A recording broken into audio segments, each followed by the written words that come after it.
What's up, my dudes? Welcome to the Saturday stream. But I'm gonna have to be real with you all. Cut the music. I need to apologize. I made a mistake. I will be posting an apology video to my YouTube channel in the upcoming week for this horrendous mistake. I've hoodwinked you all. A lapse of judgment on my side. I don't know what I was thinking. All the dungeons are not out, guys. I don't know what I've done. In my mind, I thought we were on week 6 of the PTR cycle. We aren't. We're on week 5. For anyone that's come in expecting me to run every single dungeon for the new season, I apologize. A lapse of judgment, perhaps, but nothing more can be said on the matter. I thank you. Stay strong for me. I will stay strong for you. But on the plus side, I have a thumbnail for next week already sorted, so that's cool. What's up, my dudes? Okay. Yeah, mistake on my end, guys. I honestly thought that all the dungeons were out for next week, and this week even. I thought everything was out. Unfortunately, it's just Legacy Dungeons and Operation Floodgate, which is 4 dungeons, mind. But in my head, I thought we were already on week 6. I hope you can humbly accept my apology. I hope we can keep going forward. And you don't see me in a different light, but I understand if you do. Panic. Other news, let's get some admin out of the way then whilst we're just starting things off. So I started off this stream a little bit earlier today, because I have plans this evening. Basically, my mate's getting married in a few months, actually. Pretty crazy stuff. So there's like all this wedding planning going on this evening. I thought that started at 8 PM in my time. I was informed this morning that it's actually starting at 7. So, yay, good on me, right? So the stream will just be half an hour shorter than I was planning it to be. So that I'll just rush over there and get it sorted. So it won't be 4 hours, it'll be like 3.5. Again, another apology. I might not make a YouTube apology video for that one though. I mean that's not as extreme as lying on a thumbnail, you know. That's not as bad. What else we got going on then in the PTR world? Well, cool news. Blizzard have now released their final patch 11.1 PTR build, I guess is what you want to call it. Big news on this is that we should not expect to see any more significant changes before the release of 11.1, besides, I guess, targeted tuning. So this can be seen in 2 ways. It means that there shouldn't be, like, massive dungeon changes. There shouldn't be, like, too big, like, changes in how everything works. And it will just be targeted tuning that they think is maybe a bit too low, a bit too high. So that's good, right? Unless we get some really major targeted tuning, we're probably going into 11.1 in our current iteration. And based on the fact that we haven't seen any changes to Windwalker in the past in the past 2 weeks, that's kind of a good thing. I mean, it's all speculation, isn't it? Like, we could get targeted tuning tomorrow and then I'd be eating my words. But fingers crossed then that we might actually go into 11.1 in how we are on the PTR, which is, it's good, guys. It's good. We like that. We want that. Because the PTR version of Windwalker Monk is awesome. I glaze it a lot, but of course I do. I'm a Windwalker Monk channel. Why wouldn't I? I'm very happy with Windwalker in the state it is on the PTR. The biggest concern I think that a lot of Windwalkers had, especially like people on the Peak of Serenity, Theory Crafters, is that because it's the PTR, it's all, you know, changes can happen at any moment, any second. They could completely change things. But in the current state of PTR, people are generally happy with what they've done with Windwalker. You know, we've got this whole brand new Conduit of the Celestial build going on. Tons of quality of life. Conduit of the Celestial's got kind of a makeover, I guess. They got some padding out. Some talents that were kind of shifted in favor of the spec to make it work a little bit cleaner. You know, this one particularly, Zwan's Bond, worked horrendously for Conduit, but you had to take it, and everything didn't line up always how you wanted it to, and it was very frustrating to play on live. Trust me, I did an entire run of Nurabar Palace with Conduit of the Celestials the day before yesterday, and when your Zwan doesn't just quite line up, it's really frustrating. But Blizzard were like, we hear you, Windwalkers, for the first time in 10 years. Here, have this quality of life. This will now always line up 100%. And then also the big changes to Heart of the Jade. Oh, get off my screen, there's Zhao. Heart of the Jade Serpent, you know, these are some big changes that allow Conduit to actually have, I guess, some flavor, some, you know, some differences to Shadowpan that you wouldn't have had quite there. Like, it actually makes it an interesting spec to play. There's a lot of min-maxing you can do with this. There's a lot of skill expression you can do with this spec as well.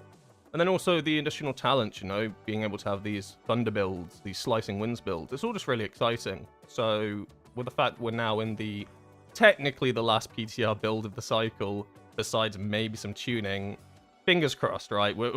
Cross all your fingers, cross all your toes, cross your nose if you can as well, because we're really hoping that this is how it stays, because I'm happy with this. You know, not many, some people don't like slicing winds. That's fine. Go the lightning build then, I guess. And Shadowpan as well. I don't think Shadowpan's in a bad state either. They've done no tuning to it whatsoever, which means they're happy with it, I guess. I'm happy with it as well. It's kind of a chillax sort of build that you can go. A little bit simpler than it was last season, but simple's not always bad, right? Simple is consistent. Simple means you can play it with the knowledge that you already brought in from the previous season and not be, like, I guess, overwhelmed to an extent. If you've never played Conduit the Celestial on live, I would advise you to get a little bit of practice in, because honestly, there's a high chance you'll be playing this in a fair bit of content. It will differ quite a bit to live, but it's good to kind of get in the rhythm of how this works. Like, a lot of the core mechanics and concepts stay the same. It's just there's a lot of quality of life things that make it tidy and play nicer. But yes, what is today? Today is some PTR dungeons. All the dungeons, you ask? Nope. Nope. No, not all the dungeons, unfortunately. I played myself. I played you. It's just how it is sometimes. Please don't think of me any differently. So we've got 4 dungeons we can go through. Operation Floodgate is the dungeon that I've probably played the most, so ideally I don't want to do that too many times, because I have about, like, 10 hours of footage of me playing Operation Floodgate. I'd like to be trying out the legacy dungeons a bit more, I think. Something like Theatre of Pain, I think I've only done once. Theatre of Pain is a fun dungeon. I didn't play it much in Shadowlands, so it's kind of fresh to me. And the thing with all these legacy dungeons as well is they've made, like, tuning differences to it. So if you go into next season thinking, I'm going to go into Theatre of Pain, it's going to be the exact same things I remember, you'd be wrong. You'll be in for a surprise. Bosses do different things to an extent. Obviously, the same core principles apply to a lot of the bosses, but some of them have slightly different mechanics, etc. So it's going to be a little bit fresher than what it was. So that's kind of nice. So if you run Theatre of Pain, like, 200 times in Shadowlands, and you're like, oh god, not more Theatre of Pain, it's a little bit different. There you are. So you'll enjoy it for week 1, and then you'll hate it for the rest. Hey there, have a great day. Oh, thank you very much. You too. I'm not even going to try to pronounce your name, but I appreciate the comment. I'm going to absolutely butcher that. Yeah, I'm sorry. But thank you, I appreciate it. I appreciate it. I really don't want to butcher your name. Okay. So we were going to have a couple of viewers play today, which was going to be pretty cool. Unfortunately, Spooks couldn't make it yet to do work, which is a shame because he was going to play like tank as well. So that would have been cool. But we have got a Warlock that's going to be joining us. Paid actor, by the way. So his damage is going to be super low to make me look better than I already am. So that's pretty cool, right? Delete that from the board. Not paid actor. So I think the best way to do this is probably to make my own group and see how we go. So I think what I'm going to do is, I want to do Theatre of Pain, because I've been speaking about Theatre of Pain. I saw it on the list and I'm like, oh, actually, yeah, let's get that one done. And I think the idea is, I just want to do like kind of plus 10s, I think, today. I think that they've done enough dungeon tuning that plus 10 shouldn't feel too bad. I found with the legacy dungeons, the hierarchies weren't as bad as they were with like the War Within ones that they brought back. Like those were atrocious, right? Like you tried to do a plus 10 Meadery, for instance, and you'd wipe 40 times before you'd even cleared the first room. Just because there are some things you don't know about the dungeon that you wouldn't have like been aware of when running on heroic whilst you were leveling up. And otherwise it was a little bit overtuned. So that's going to be really fun on live when people go in there thinking they can pull everything all at once. It's gonna suck, guys. You'll need to be aware of what some of those ads do, because some of them buff other ads, right? Oh, cool. So we got a tank, we got a DPS. Wow, this group's already growing. Mulgar, by the way, is the warlock from the stream. And if any of you guys want to join for keys at all, you're more than welcome to. Just let me know who you are. Healers and tanks.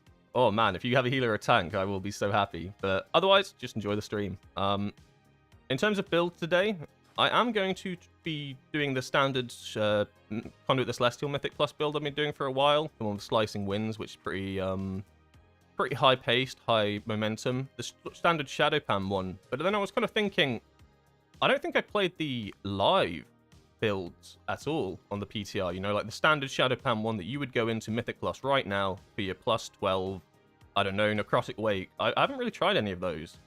Mostly because I've been trying out all the new things, but it'd be quite interesting to see how those builds kind of stack up, right? Because it's not like they're getting weaker.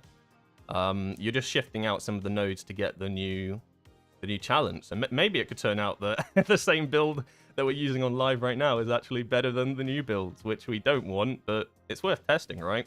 So I will be testing that at some point today, and that's just a Shadowpan build because there's no real like Conduit of the Celestial build is there right now for live, like. I mean, you can go Conduit the Celestial M plus for live, but you'll get flamed.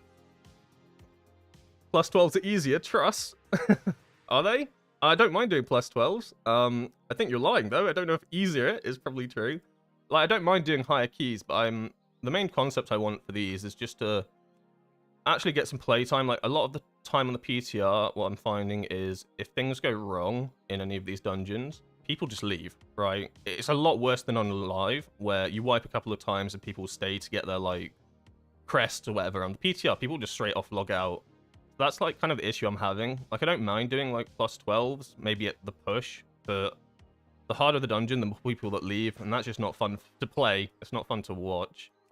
It's a tough one. I don't mind trying a 12 on the Legacy to see what they're like, but I think 10s is just a nice place. Because at the end of the day, like, I'd say the majority of players in World of Warcraft right now, right, are doing plus 10s for their weekly bolt, just to get score, just to get their vaults specifically, right? So it's, like, kind of the best dungeon to, like, kind of get an idea of how does it stack up currently at the moment. So that's my idea on plus 10s anyway. But I'm open to trying a plus 12. We can see how it goes. Oh, you're Goshka. Okay, Goshka. I got you, man. All right. Anytime I see you type in the chat, Goshka. That's going straight into the memory bank. You may miss it, but why no sliceability in your talent tree? So in the Shadowpan Mythic Plus build, this is like kind of one of the better builds to go, where you go the Lightning build to Shadowpan. Slicing Winds, you have to basically go this entire Strike of the Windlord side of things, and you lose like quite a few crucial talents that are really good for Windwalker. Like you'd have to end up losing like something like Dual Threat or Transfer of Power. It just kind of comes out that for Shadowpan, Slicing Winds is just too big an ask, whereas you're already going down this bot tree, right, for a majority of the Shadowpan current build on live. Taking an additional 2 talents, all you're really losing is Strike of the Windlord and Thunderfist. Strike of the Windlord isn't a big loss, guys. The biggest loss from Strike of the Windlord is Gale Force. Gale Force is where all that damage comes from, really.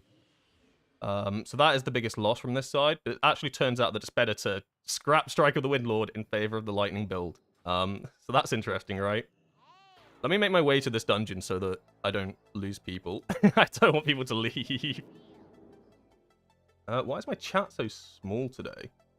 Are you guys running in PTR with max gear? I mean, BIS trinkets and 67 times tier pieces.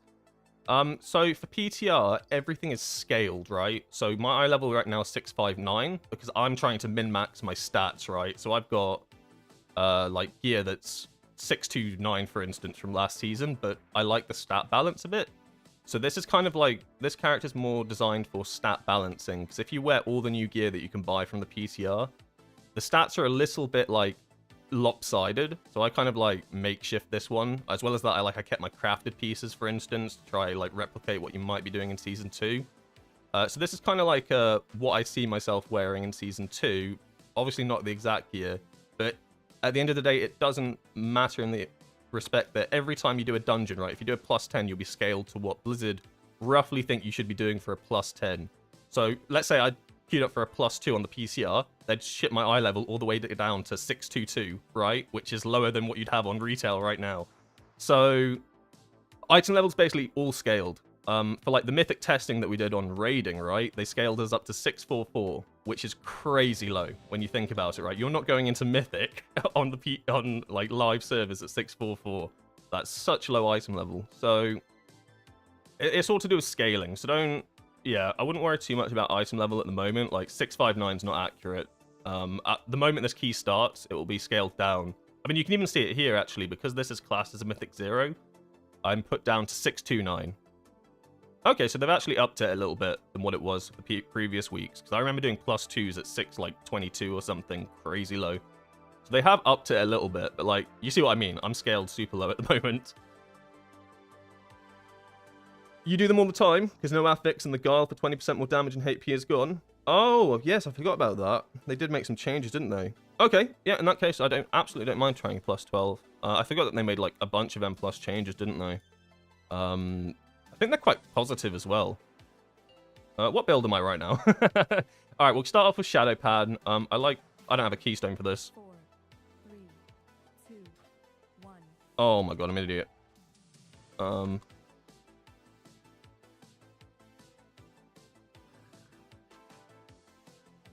Mole, can you summon me? This is what happens, right? I end up just chatting. I end up just in my own head about chatting, and then I completely forget what I'm doing, and I go into my key, and I forget my keystone. Oh, I try to make these streams so unscuffed. Like, I do prep beforehand, I get, like, set up with talent builds and everything, and there's always something, right? There's always something I forget to do, and yes, it's the most important thing of all, to actually have the keystone to do the dungeon. I'm sorry, guys. Oh my god. Most scuffed streamer going. Luckily, we do have a warlock, so that's kind of cool. Thanks for subscribing, Thomas. I appreciate it. Welcome to the channel. If you're watching the stream, hello, hello. If you're watching a YouTube video, hello, but you can't hear me. But yeah, the reason I like to go Shadow Pan initially when I start the PTR is that it's the easiest one for me to just have a chat with you guys. You got any questions? Like, it's a lot easier for me to, like, kind of autopilot on Shadow Pan, because it's the one I'm most comfortable with, right? With Celestial of Conduit, I have to actually turn my brain on a little bit. So if you have any, like, burning questions you want, the best time... Like, I'll answer all questions, right? throughout the stream, absolutely fine. But if you have any burning questions, the best time to ask is... For me to answer during a key is... right now, to be honest. Okay, so that's Theater of Pain, and then where's the +10 icon? I don't want these guys to tweak. +10, where did it go? Where did it go, god damn it? My bags are so scuffed. I'm looking for a... Oh, here. No, don't sell it! Oh, no. Oh, god, no. Okay, we're going. Okay. So I've done Theater of Pain once, so this isn't like me completely fresh. This isn't me completely, like, fresh, like, not knowing how to do this dungeon. I have done it, like, once, so I do kind of know the mechanics. So that's good. At least I'm not, like, mega learning this dungeon. But yeah, we'll go Shadow Pan. This dungeon's quite cool, just because of pack sizes. They seem to, like, work pretty well for Windwalker Monk. Are we missing an affix here? Oh, is that the guile? They've just removed the icon then, I guess. Hi there, is dual wield or two-handed better? Why is one better than the other? So currently on live servers, two-handers better, predominantly just because you get double, like, mana oil. Two-handers always seem to come out better at the start of a season, right? As well as that, for season 1 we have, like, a really good combination of the Void Reaper, Warp Blade and Void Reaper contract. Like, they just work so well together, right? And we are pulling the boss. Okay. Okay. Interesting strat, Cotton. These guys put some circles on the floor, and I remember dying to them last week because they just came in so quickly. So I'm gonna have to, like, move real quick here. But going into season 2, I'm not sure if two-handers or one-handers are gonna be better.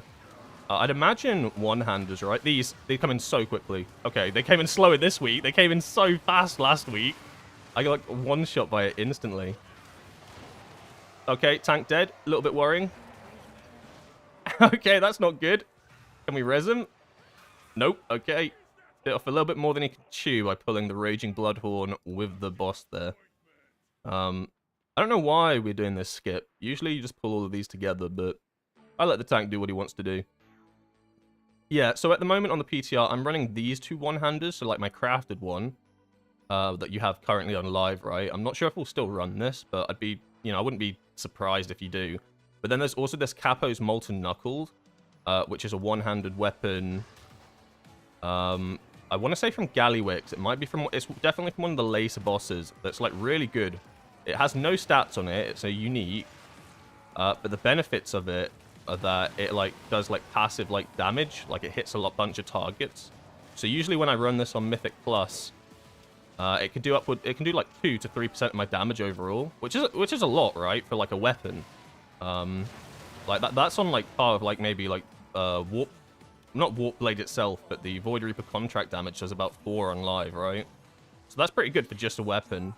I guess it depends as well as if we're gonna have crafter weapons or not. I'm not too like on the board right now with how we're going crafting wise. Okay, I'm gonna start off with a massive chain lightning.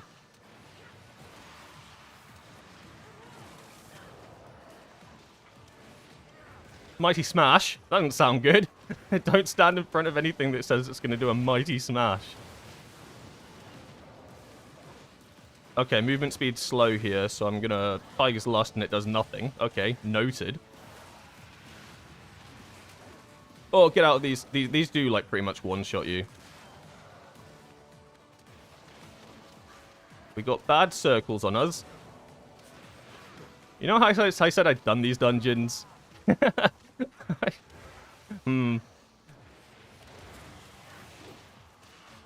Maybe not. Maybe I don't know them as well as I thought I did.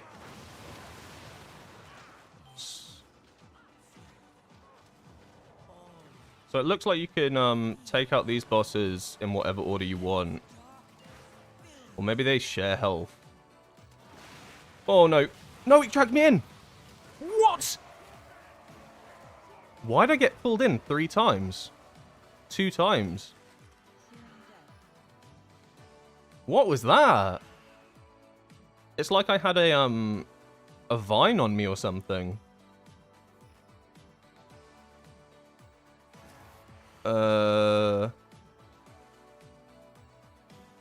Should I have been pulled back in? That doesn't sound right. Okay. So it looks like they have a mechanic where they pull you back into the circles. That's so nasty, actually.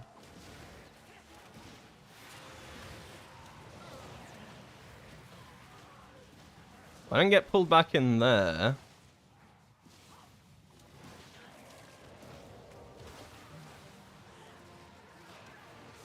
Alright, not the cleanest boss kill, but boss kill nonetheless. They're so weird, though, because it was the green circles, right? But, oh, is it these orbs? No, these are the, affix you can dispel, no? Unless they're the new ones. They look a little bit different. Is double weapon enchant worth to wear 2-wield? Double weapon enchant is good, right? Like, at the moment, we just run... what's it called? Authority of the Depths. And, you know, that makes it more likely to stack as well, because obviously you're hitting with 2 weapons. Just overall, at the start of the season, 2 one-handers are better. So you currently on live, you want the crafted one, and then you want the Warp Blade is ideal. But you can't, if like you're leveling your character or something, you can easily go for a 2-handed just for like a stat stick or something. But generally speaking, being able to like double stack the enchant, being able to double stack the mana oil, it just comes off a lot better. It's just more stats, right? You've got more haste off the mana oil.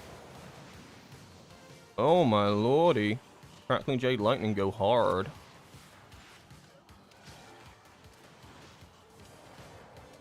Oh no, you're right. Thank you. Thank you, Vitality. I didn't put it into gaming mode. Oh no. Oopsie daisy. You can tell this is like a really well-run production, right? We cross our T's and dot our I's on this production. There we go. It should be full screen now.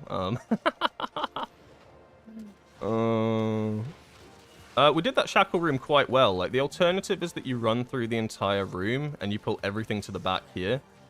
That didn't seem too bad, actually. I'm not too sure what this affix is. This isn't the affix that we have from last season. I think this is actually a new one. Unless we're getting instantly dispelled, but it looks different. I don't know, maybe they changed the graphic visual, but the old one put like a... I want to say like a shield on players on your bars. You could easily see them, and you could detox it, but I'm not getting any notification for that. I know they have added new affixes. I can actually easily check. I don't know. I don't know what summons pulsars that orbit the players. So that's definitely different, right? I guess you can't walk into other players' pulsars. Maybe that's what was pulling me back earlier. That definitely hasn't been on the PTR yet. Not that I'm aware of. I haven't dealt with any pulsars. That's an interesting one, though, and I don't know if they're dispellable. They didn't appear to be dispellable. So maybe I kept walking into someone else's pulsar and it knocks you back. I might test it for science when we next get the affix. That's right, Congers. Yeah, I mean, I guarantee it will probably be 2 one-handers just because the one-hander is quite good. I don't know if there's any, like, majorly good two-handers going into Season 2. But, like, it's not that we don't play two-handers. Like, last season in Dragonflight, we ran one-handers in the first tier.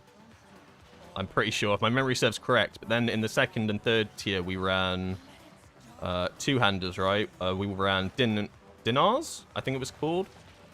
And then in the last one, we ran the fire arc weapon as well, didn't we? So it's not like it's like we don't run two-handers. It's all to do with scaling.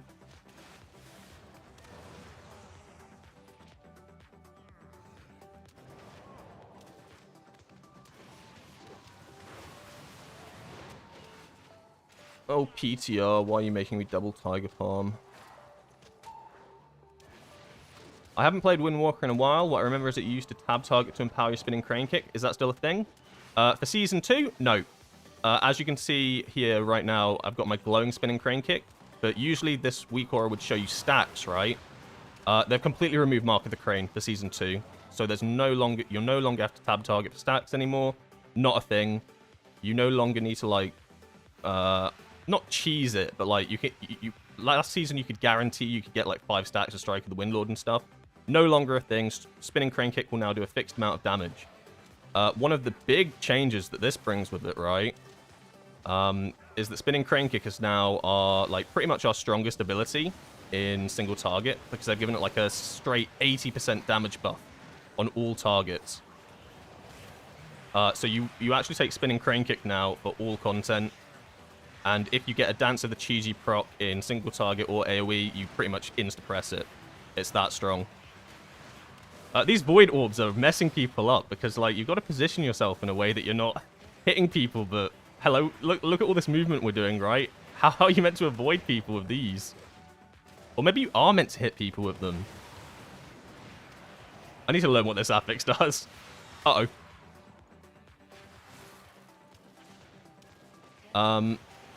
Yeah, what's the best way I can describe the spinning crane kick? Yeah, the best way I can describe it is in single target, right? The single target bosses in Raid, spinning crane kick's like pretty much your best ability, but only when it glows. If it doesn't glow, you never press it. But the moment you see it glowing, you pretty much press it, right? It's that strong. I don't know if that was an intentional change. I know they wanted to get rid of Mark of the Crane, right? Because they wanted to, I guess, make spinning crane kick more consistent and more ease of access, but I don't know if they equated into the fact that by giving it an 80% like overall damage buff, it became that strong. But they haven't nerfed it, so going into Season 2, yeah, spinning crane kick does a lot of damage. And you no longer have to like work around Mark of the Crane, which I know was quite irritating at times. There is the argument that it kind of removes a bit of skill expression, but I think that skill expression's been put into Conduit of the Celestials. Like, it's been exchanged. Like, Conduit of the Celestials has got a lot of skill expression in it. The difference between someone who, like, really min-maxes Conduit of the Celestial and someone who's learning it is going to be night and day. Like, there's... a lot you have to think about when playing that.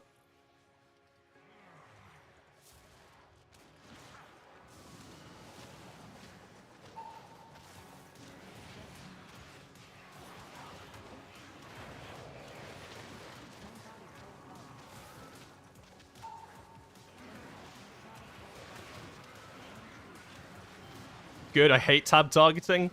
Yeah, tab targeting was always a weird one, right? It was a lot worse in Dragonflight when we had to tab target with the, that talent that you had that, like, put crit, like your crit chance for 5 seconds. I forget what it was called. It was the one that initially made you dash, that they eventually changed because that on its own was just so stupid. That was like the pinnacle of tab targeting for Windwalker. Like, you had to get stacks of Mark of the Crane and you had to get that applied to the things. It sucked. There's skill expression and then there's tediousness, right? I think you're supposed to hit the other orbs. I think you might be right, Eamon. It does seem that way.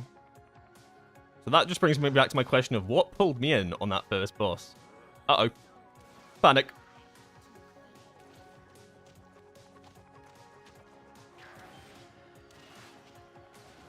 I will get to your question, Histro. I'll have a look after this boss. So on this boss, he does a few things. He puts, like, all these nasty orbs around. I'm going to go on the assumption don't get hit. Probably one shot. Okay, yeah, you do pop people's orbs. So try run into the orbs if you can. That's going to be a lot easier, I think, as ranged, maybe. If all the melee are stacked up, you can't pop your own orb. But I think it gives mastery buff. So you're basically running around in a circle. If you get Well of Darkness, great question. I think you just bring it to a corner. I haven't practiced it that much. Oh my god, Eamon. What the hell? Oh my god, thank you so much. That's actually amazing. We messed this up so bad. Thank you so much. Could you tell I watch a lot of, I read a lot and watch a lot of Game of Thrones. Oh no, that's really amazing. Thank you so much. You didn't have to, but I really appreciate it. Okay, we wiped. Okay, no, I can... Thank you so much. Oh my god. Wow. You said my name right. Yeah. I've read a lot of George Martin. Oh my god, that's awesome. Okay, hey, I've watched your Windwalker guide, and for some reason when I get the 2 initial Tiger Palms to go to 4 Chi, use my cooldowns and can cast Fist of Fury, I still need to cast Tiger Palm again to cast Rising Sun Kick. What am I doing wrong? You are probably... Hold on. It's different, because I can't really demonstrate it on the PTR, because they've changed how ordered elements works. I don't think it's... Is it worth... It's not worth me raising at this point. So... It's to do with ordered elements, really, right? So you get to... So 4 Chi is not actually what you want to be getting up to. Initially, like, if I was alive right now, you'd see I'd actually technically have 2 bars of Chi. Usually you get 2 bars of Chi before you go into combat, especially on, like, an opener or the first pull of a dungeon. The idea is to get to, like, 6 is, like, ideal. That's usually why you double Tiger Palm, is to get to 6. If you're at 4, it's still, like, doable.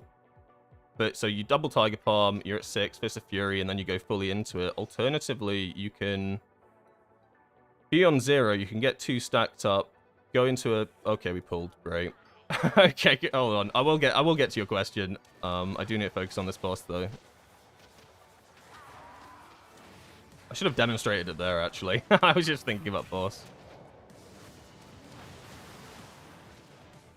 So this boss actually isn't that hard if you do the mechanic... Okay, bye-bye. Player dead. But you saw that mechanic that we got where everybody got stacked on? You basically need to all... If you, Oh, these guys are not even in the... Okay, they're not even in the thing. Do you remember that boss in...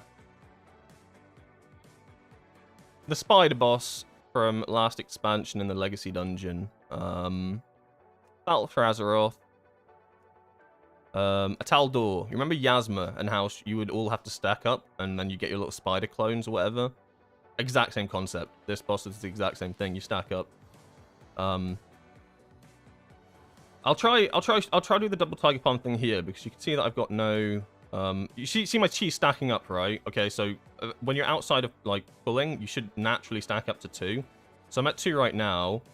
I will just single Tiger Palm into a Fist of Fury. So I see what you mean. Then you have nothing. And then the alternative then is to just Tiger Palm into it. But I think what I meant on the video was that, so you will have to Tiger Palm then, but if you want to get to 6 chi. I don't know, maybe I didn't explain it right in the video. But the idea is to get to 6 chi, but then you can just alternatively do it the opposite way, where you get the Tiger Palm after the Fist of Fury. But it'll be a little bit different next season. What do I mean by that? They've changed ordered elements, right? So ordered elements worked in that every time you use Rising Sun Kick, your like chi abilities, they cost 1 less chi. So that's why in like single target you go Tiger Palm, Rising Sun Kick, Tiger Palm, then you go into Storm, Earth, and Fire, into Rising Sun Kick, and then all your chi abilities are like cooled down. So we need a stack for this. We need a stack hard. Ordered elements change now. It no longer relies on Storm, Earth, and Fire. So technically, what you can do is you can actually do the 4 chi pull now.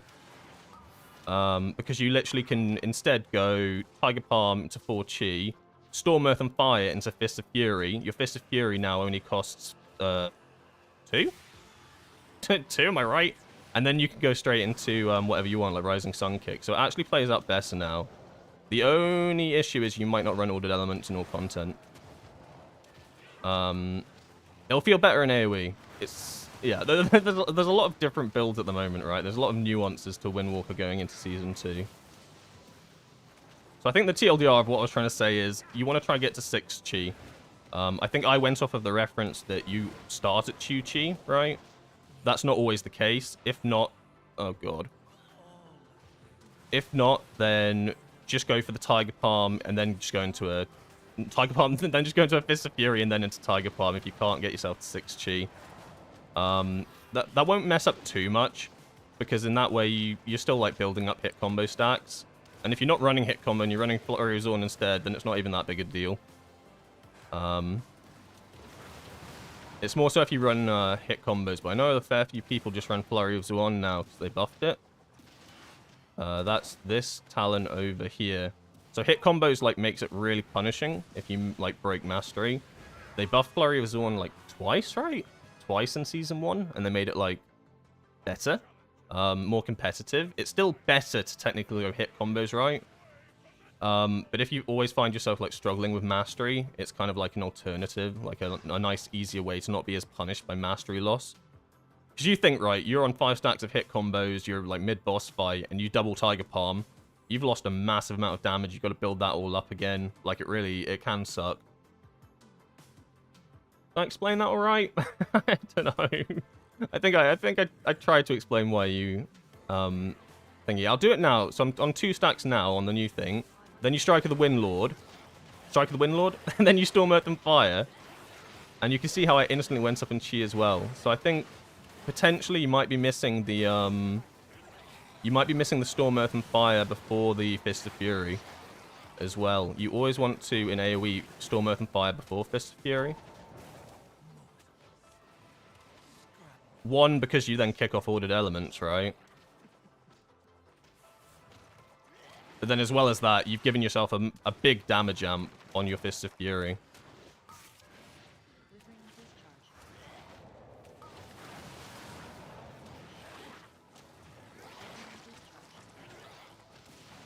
But realistically speaking, a lot of the end of that comprehensive guide is not outdated, per se, but it's going to be outdated in like a couple of weeks. And there's also a few nuances compared to the latter end of Season 1. Because they made all those blackout kick changes, right? Rotation doesn't change massively, but there are some things that like slightly change. Like for instance, you can see that I'm blackout kicking a lot now instead of using Tiger Palm to gain chi, which is an interesting one. So generally speaking, with the build that you go on live, when your blackout kick glows like it is now, I press it and I get a chi. So you can almost like avoid using Tiger Palm to get chi, and that will stay the same in Season 2. Pretty much all the M+ builds utilize this talent right here called Energy Burst. It's basically just an alternative way of... It's an alternative way of getting chi without expending energy. So it's almost like an energy talent, right? So you're saving energy by just using Blackout Kick.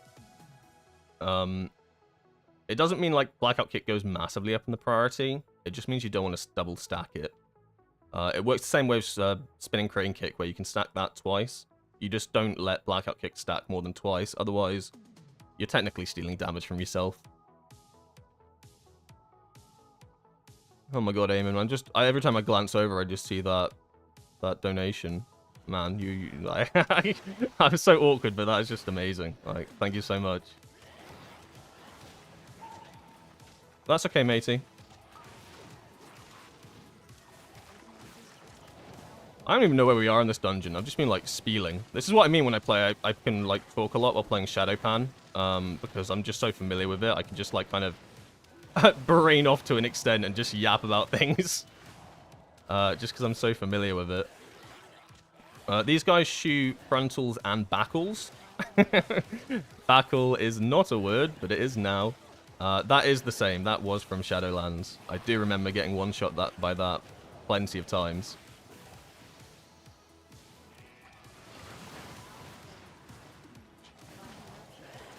A frontal and a backle.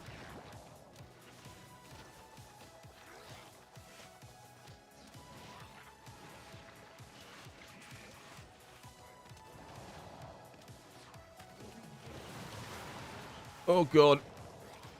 The next boss is the Meat Hook boss. What I like about Theatre of Pain is you can do any bosses in any order. So I know that we still have the dueling boss. That's really fun. I remember, I completely forgot that was a thing when I tested this first time on PTR. The boss that basically takes two players and makes them fight in the arena. And what you're meant to do for that, right, is you're meant to let one player just win instantly. My group didn't. They were like, I was watching, like, I think it was like a warlock and a rogue fighting to the death down there for like 15 seconds whilst we were all suffering up at the top. The strat is to like let one person, your better DPS, I guess, or the stronger for that boss, basically just one shot. Secret Chipmunk? What the what the hell? What do you mean just because? Oh my god, thank you so much. Is it because I got your name right as well? A little bit easier, I think, but thank you. Secret Chipmunk. Oh my god. I really appreciate that. Oh, I'm getting all flustered whilst I'm trying to do a boss. This is dodge meat hooks, right? So 2 waves come in. Always remember the second wave. Otherwise, you get pulled to the end. I don't think it one-shots you, but it is pretty bad. Otherwise, it's kind of just a chill boss. Oh my god.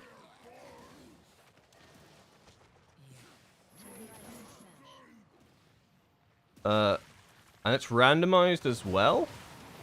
You just got to remember that wherever the first hook comes in, the second one is always going to come following it where you're stood. This boss I don't think has changed at all from Shadowlands. I do remember this being kind of exactly how it was. I could be wrong. Rest in peace, Mulgar. You stood strong till the end. But it gets awkward, right, when you start getting stuff on the floor. So the longer this fight goes on, the worse it gets. Also, this boss is like losing no health.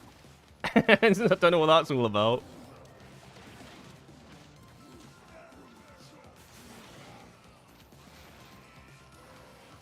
Yeah, so you can see we have horrible stuff on the ground now. It slows you as well. So, as a melee, I don't think this is too bad. But I can see being arranged on this fight getting a bit, like, annoying. I think this fight's going to go on for longer than 30 more seconds, so I'm going to hold one so that I can Storm Earth and Fire just for a massive amount of damage combo. Yeah, definitely longer than 30 seconds. No questions asked.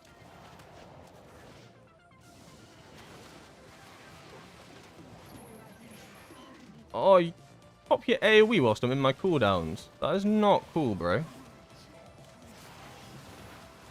Uh-oh. Whirling Dragon Punch is the bane of a Windwalker's life. How many people in this chat have died because they Whirling Dragon Punch at the wrong time? Please tell me it's not just me. I guarantee it's not just me. Whirling Dragon Punch is like such bait. You press it and like you think it's the perfect timing, then a mechanic comes in underneath you and you just stare at your character like, what have I done? And then you start panic pressing your roll mid-air, and then you just end up rolling into another mechanic because you're freaking out. Self-root goes hard. Yeah, I know, right? Lol. You can see, right, Crackling Jade Lightning, I think I did it 2 times, maybe 3 at a push on just that boss. 14% of my damage there, right? So, low-key, it does hit hard. I'm going to say 3. Actually, I can check. What? I pressed it... Oh, no, it doesn't tell me. It's a question mark. That's annoying.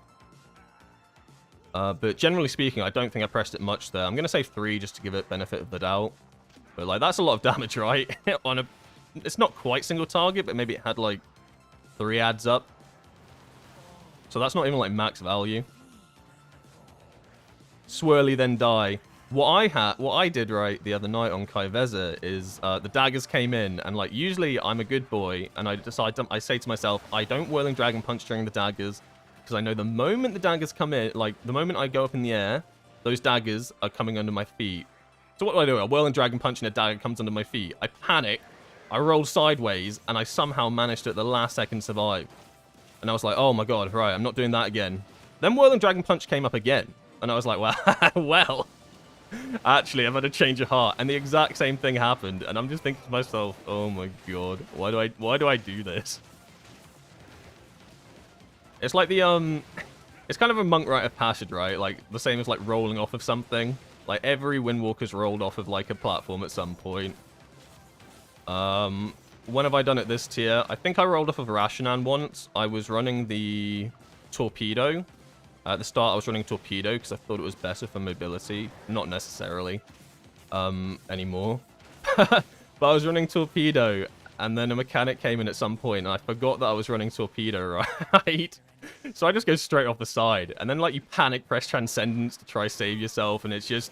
Yeah. It's just so embarrassing. And you just pray no one sees. Until your raid is like, alright, do we need to recap any of the deaths? PK, what happened to you? And I'm just like, oh, nothing, boss man. Don't worry about it. I'm just an idiot sandwich. Uh-oh. See? A Whirling Dragon punched him. What does he do? He bloody ground smashes me. It's such a base ability. And I wish you could, like, maybe roll midway through to cancel it. Obviously not the damage. I don't want to cancel the damage. Also, we pulled these. This is not what you want to do here. This is probably going to go really badly. It might actually be worth trying to paralyze some of these. Anything else we can do? Can we maybe CC the one on the... Okay, the other one got dotted up. I swear to God, you Warlock scum.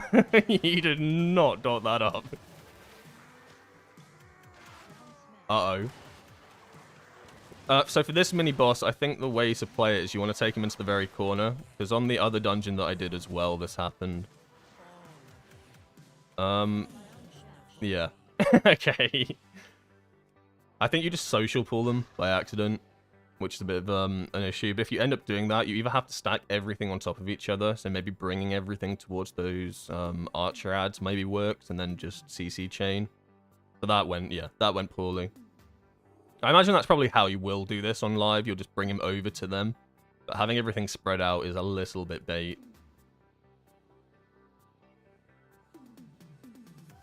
Chi Torpedo off Rashinan is a classic. Yeah. Anything with platforms is bad. Luckily, though, guys, the next raid doesn't actually have that many, like, platforms. It's all, like, arenas. Like, cool, like, dirt arenas. There's one with a platform, and I think it's the Lock and Stop. And that's like kind of a conveyor belt sort of boss fight. I think that's the only one you can probably roll off of. Unless Gallywix has some like forbidden tech. They do like making platforms for the final bosses, so would not be surprised. It might be a roll-off tier, like not a roll-off tier, but a roll-off tier, you know? Like we don't do it. Someone will find a way. Some monk will find a way.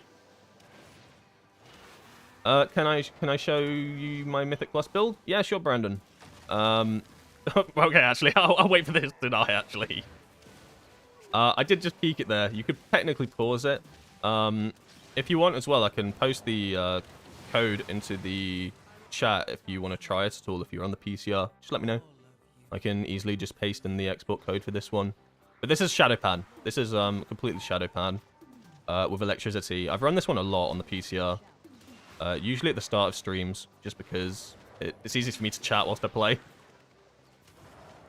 I also think it's like a really good Shadowpan build. I've run Shadowpan with Slicing Winds, and I don't rate it as much because you basically don't get as much value out of Slicing Winds as you would with Conduit of the Celestials. Like, Conduit, you can reduce that cooldown easily by like 8 seconds, 7 seconds. So it goes from 30 seconds to like 22 or something, which is a big difference overall in a dungeon, right? Whereas when you play Shadowpan, you can't reduce it at all. So it's every 30 seconds. I mean, there's potential that it could be a build, but I think Slicing Wind just...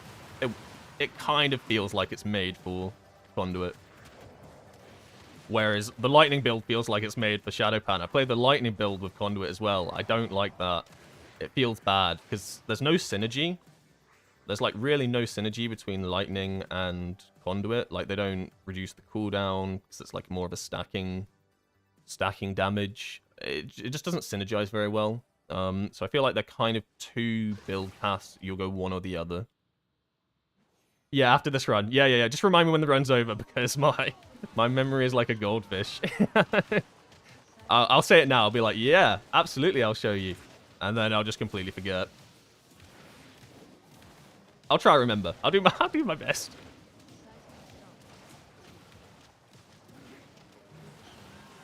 So with these guys, each one does like a different mechanic, and I'm pretty sure that they keep the old mechanic that like each one did. For instance, the first guy did the massive circle, right? I might be wrong. They might do different things. I feel like they used to.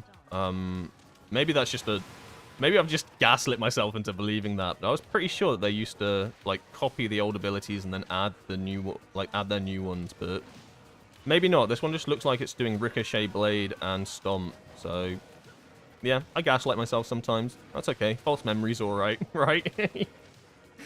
It's okay to make up false memories.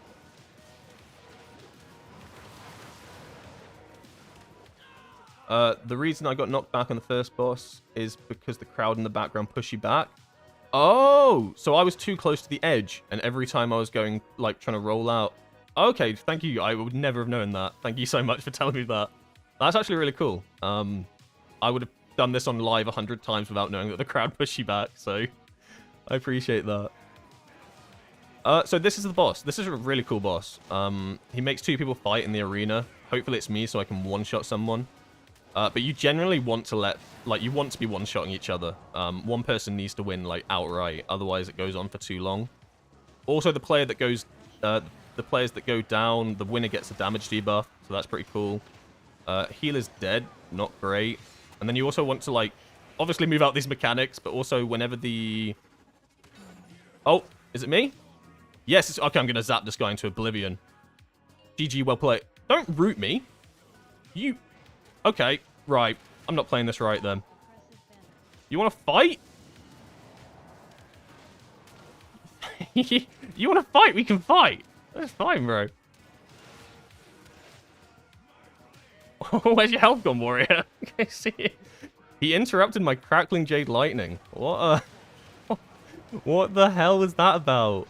So that's not how you do the arena, by the way. I think that was just a show of machoism. That was a mano a mano.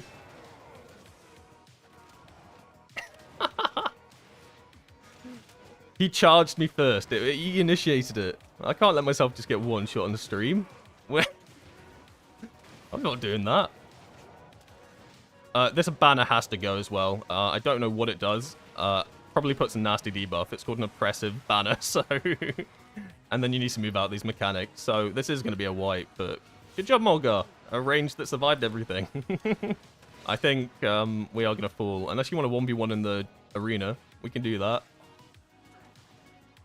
I think we might as well just wipe, but yeah, okay. I'll just wipe.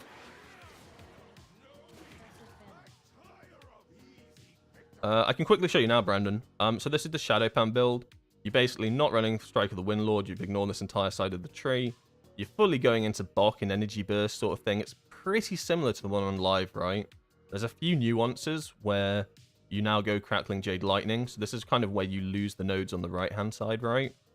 I don't think you take Brawler's Intensity on live as well. I haven't done Mythic Plus on live in a few months, so I might be wrong, because I've been playing a Demon Hunter on live more or less when I actually do Mythic Plus.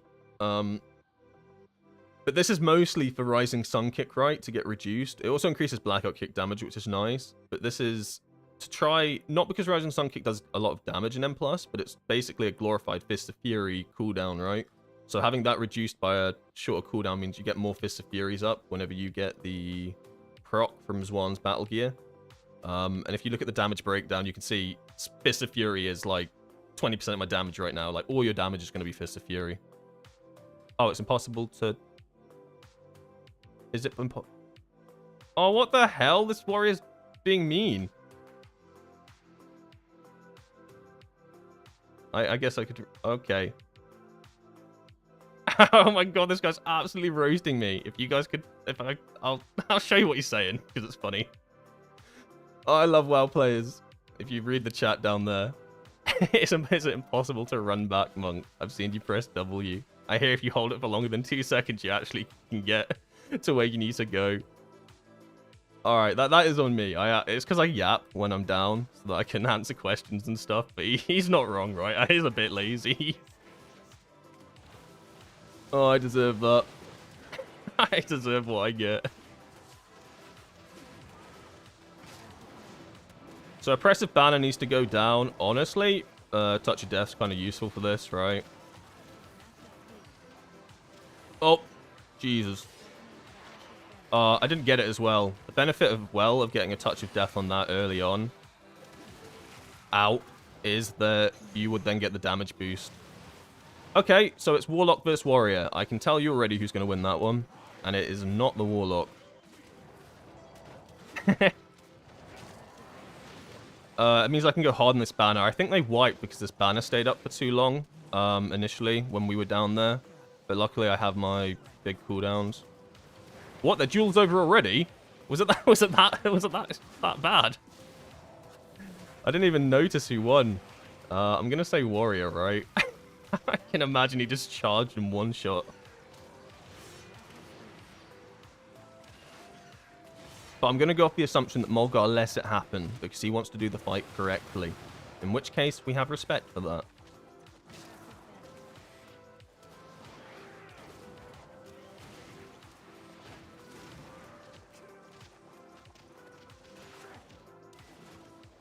I'll touch a death. Oh no, I've already touched death.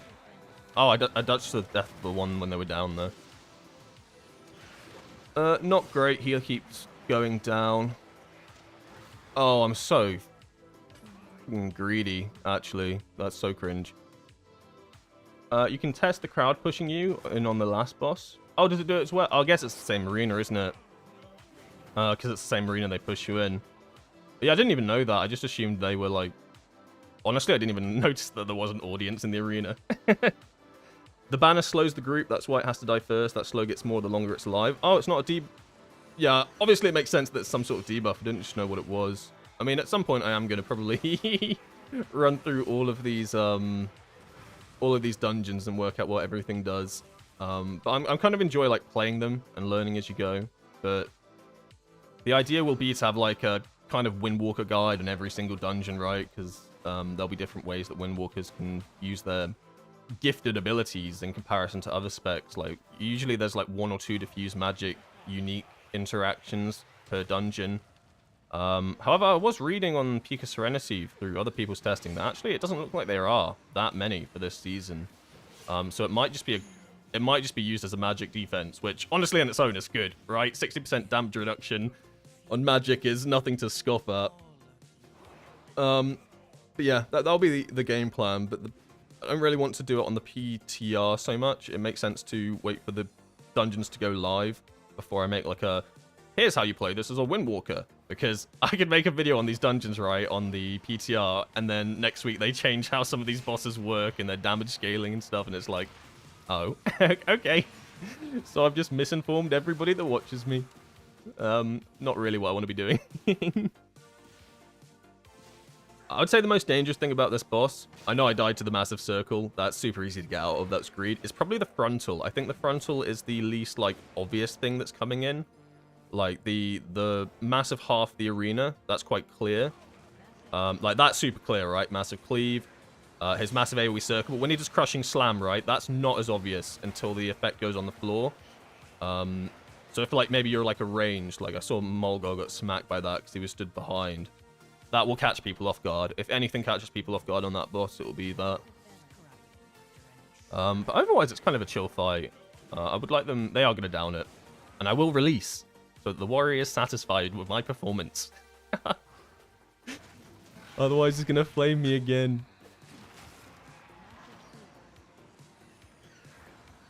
Can I link talents in chat? Absolutely, Thomas. Oh god, I gotta do this fast. He's gonna flame me. It's gonna be on you, Thomas, if he flames me. Oh, there we go. Oh, I got rezzed. Nobody's coming to res you. Guess up. See, Thomas, this is on you because I was posting the talent. He blamed me in chat. Oh no. Nobody's coming to res you. Get up. Joke's on him, I got rezzed. Oh, I love WoW players. We are such a good community. Granted, I was only on the ground for like 5 seconds there whilst I was posting the talents. Like, it was not long.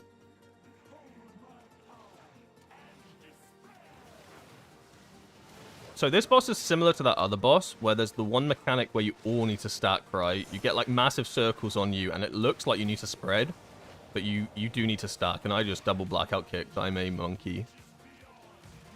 Does a frontal, as you can see there. Don't stand in frontal. And then it also spawns a lot of rhinos. So this, we need to stack. Like, genuinely need to stack.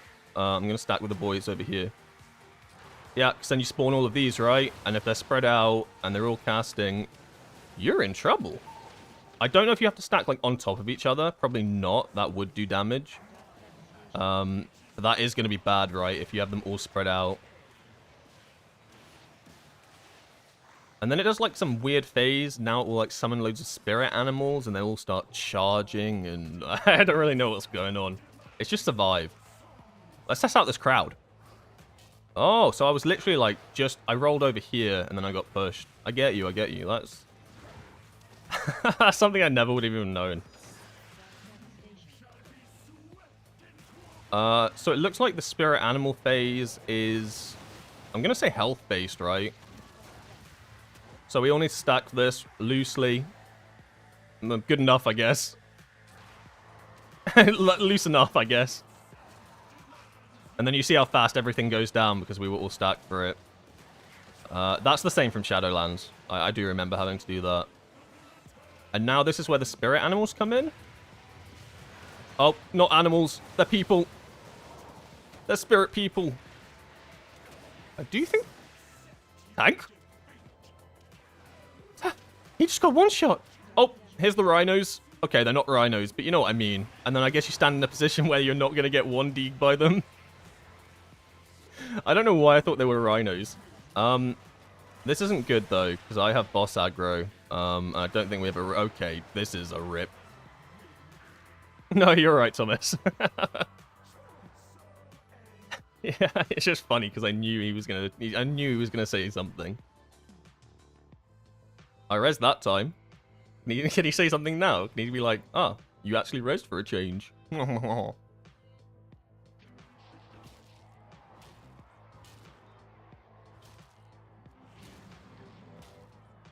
Alright, this is quite fun, actually. Yeah, I like this.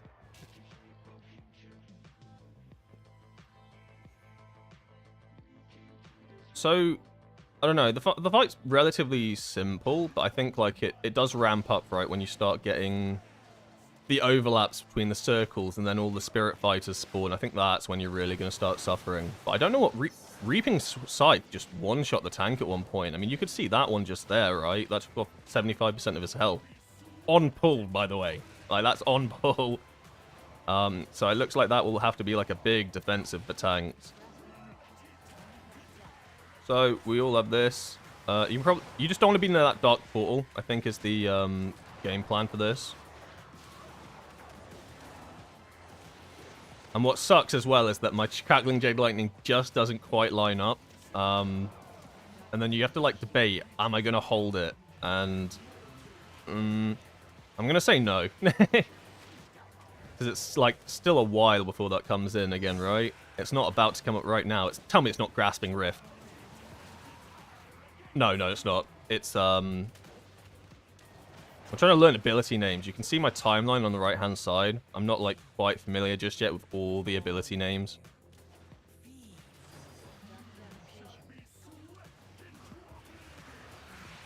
Ow. Okay, yeah, it was worth using it there, because now I'm on 20 stacks for the next one that comes in. So this should be big. Oh my god, they all just disappeared. So now the soldiers come in, and you want to get to a corner. But then... So I think... I'm definitely sure it's to do with... It might be time, actually. It might be health percentage. But maybe you, like, can try force the overlap at a different time. Oh, god. So we have the Rift coming in now, and then another Echo of Battles. Oh, lord.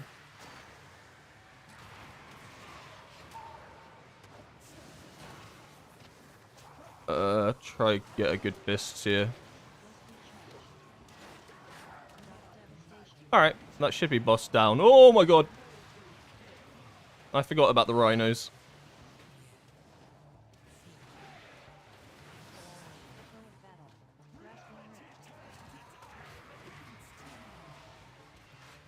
And there, we should be able to go. So it's not that bad of a boss fight, actually. I'm pretty sure this is almost identical as well to how it was on Shadowlands. You know, correct me if I'm wrong, but I remember it being pretty similar. I remember dodging rhinos and getting those massive circles. But yeah, I don't mind Theatre of Pain, but probably because I didn't do it too much in Shadowlands, so I think it's quite a cool dungeon. See how I feel on it in, you know, a month after playing it multiple times. How do we feel on the lock, Mulgar? I know that was your first time playing on PTR. Was it good? How does lock feel? We can have a look at the damage breakdown as well for that. I do like to do that. So plus 10, you know, finish the dungeon, relatively decent accuracy on how everything went. But you can see how much Fist of Fury actually does, right, in a dungeon. Like, it's insane. It's a little bit to do with... I mean, there's a few factors that make Fist of Fury, like, so strong at the moment. The set piece definitely helps, you know. You gain stacks towards Fist of Fury doing increased damage. It's a little bit RNG based, but, you know, it all adds up. Getting more Rising Sun kicks definitely helps with getting Fist of Fury more active.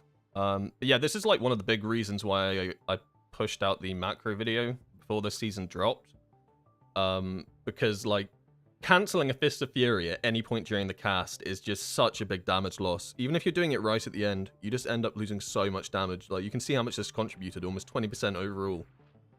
You don't want to cancel this at any point. It does so much. Spinning Crane Kick, not too bad.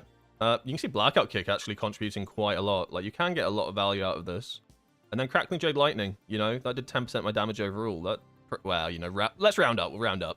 That's pretty good, right? Like, but just like a single talent that you press every minute or so.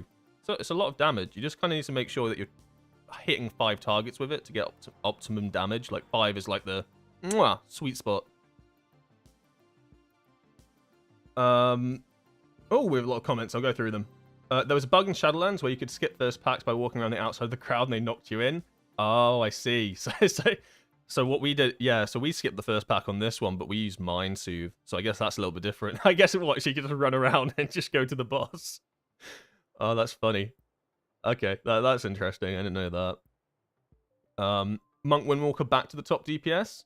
I don't know. I don't think we'll be top DPS. We'll be good if things stay the same as they are on the PTR. It depends, like, what other buffs other classes get, right? Because at the moment, like, we're in a good spot and we're happy with where we are. Like, obviously, give us more buffs if you want to give us more buffs, but I don't think we're in any position to like get nerfed. We're not like crazy or anything, right? We're good, but then if other classes like start getting buffed like slowly through the PTR over the next couple of weeks, that technically means that Windwalker dropped down the pile. Like, just because we're not being changed, other classes getting buffed and nerfed automatically moves you into different positions, right? Up the pecking chain. It's just how it works. So like a buff to another class is like kind of a nerf to your class, if that makes sense. Like, it's not a direct nerf, but it makes you weaker than them in comparison to how you were. We are good. We have a lot of builds. They all seem viable and competitive with each other. Some will be better in different content compared to others. It's going to be like, there's going to be a lot when live drops, right? There's going to be a lot of different builds being used in a lot of different content, and obviously one will always come out on top. But my thinking is that I think different dungeons will have different better builds, right? I think Conduit of the Celestials is going to be better for some dungeons than other, depending on like pack sizes, boss fights, as well as raid bosses, right? I think Conduit Celestial feels so good in raid, but there might be bosses that Shadowpan still seem to like be more consistent on. Like the burst damage from Celestial Conduit is really good, but it is literally all about burst damage, right? Once you're outside your burst window, you drop so far down. You'll drop down the list of damage, and then once you get back to your burst window, you go straight back up again, up and down and up and down.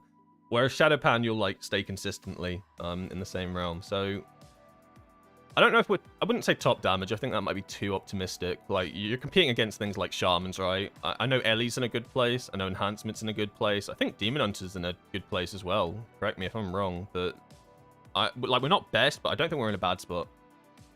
What limits us the most is capped AoE, right? In Mythic Plus especially.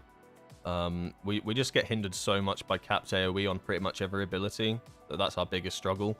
Like, you can't do mass, like you know when you go into Necrotic Wake at the moment on a high key and they pull the entire first room and the boss, right? We're limited to how much damage we can do on that, right? Like, we are hard capped. Like anything over like 5 targets and damage drops off significantly, so we get super restricted. Whereas something like a DK, they thrive. They're like, ooh, more targets, yum yum yum. So they just go up so much in damage. So yeah, that's the biggest issue with Windwalker, is the cap damage. You don't stream on Twitch, right? No, I don't, Matija. Matija? We'll go Matija. I don't stream on Twitch. I potentially might. I wouldn't stop streaming on YouTube, but I might multi at some point. But as of right now, I don't have any Twitch profiles. Mostly because, like, I started on YouTube. All my videos are on YouTube. Everybody, like, watches my videos through YouTube, so it made sense to start on YouTube and, like, go through YouTube. No, I like YouTube. For streaming as well. Like, it's kind of chill. But I know that Twitch is, like, the iconic streaming platform. But I would never, like, I don't think I'd move from YouTube to Twitch, because I know a lot of people... I did, like, a poll at some point, like, where would you like to watch me? And it was roughly 50-50 with YouTube coming out on top, so... But I know that some people prefer Twitch, so I might have to look into the multi-streaming. That sounds... I might need a better computer for that. I don't know how stressful that would be on my PC. You had to guess with all the ghosts and the drops. It's identical apart from the visual fixtures. You didn't get those circles before. Oh, I see, right. Yeah, I do think... I do like what Blizzard have done for this season with their swirlies and visual markers, right? Like, you know when you're stood inside a mechanic now, like, it's super clear. They've done it for all the raid bosses, they've done it for all the legacy dungeons, all the new dungeons. Well, I say all the new dungeons, all the War Within dungeons that are coming for Mythic Plus.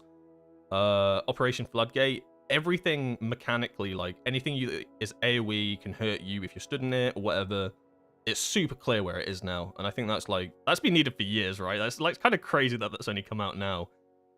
If you've ever played like Final Fantasy and done like any raids in there at all, like their AoE effects and stuff was super clear. Like you could tell if you were in one. Like swirlies on WoW sucked, so it's about time they made that change. Zachary just hopped in now. Do we play Emperors? Potentially, right? Empress is really good with Shadow Plan, and it's really like good in Mythic Plus. This is like my favorite Shadowpan build.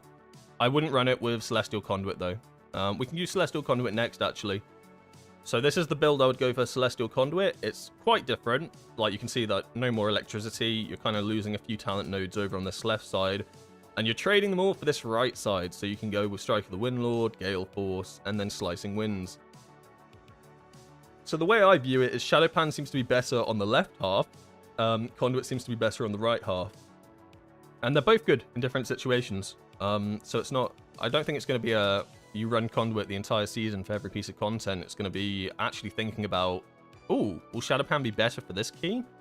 This is a lower key level. Maybe the high damage of Conduit isn't going to work so well here. Or, okay, we're going to do big pack pulls on this one. Maybe the consistent damage... Like, you actually have to think about it a bit more. Rather than one build for all content. Me go Shadowpan.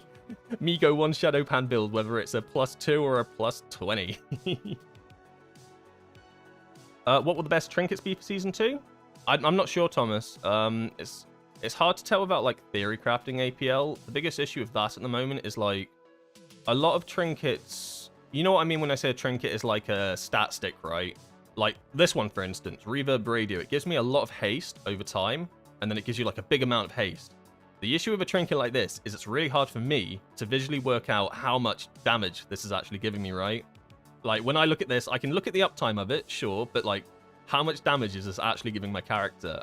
I can't work that out. That's, like, a theory crafter can do that, like, with the actual, like, APL and stuff.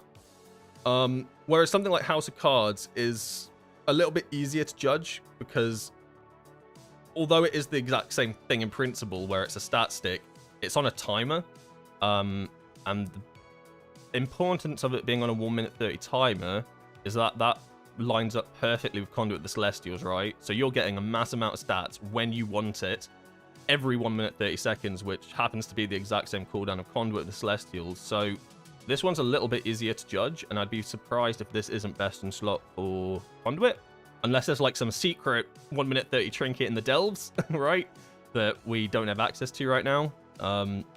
Like, I'm not sure if delve trinkets are available, but I looked through all the trinkets that were available on the PTR, and these were like the only two that really stuck out to me. Like, there were a lot of funny ones, like you could summon goon squads and stuff and shoot out mine carts and stuff like that, and potentially maybe those will be good because they do big damage at, like, over intervals. But I don't know, these two stuck out to me the most, mostly because haste is just really good, right? And this one lines up really well with Conduit the Celestial.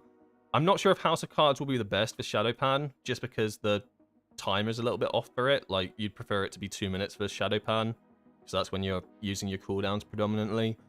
So for Shadowpan, I'm really not sure, but I could see Reverb Radio being good, but as I said, it's really hard to say, because a lot of the trinkets are, at the end of the day, like stat sticks. They give you secondary stat for a certain amount of time, or they ramp up, or whatever. It's hard to tell.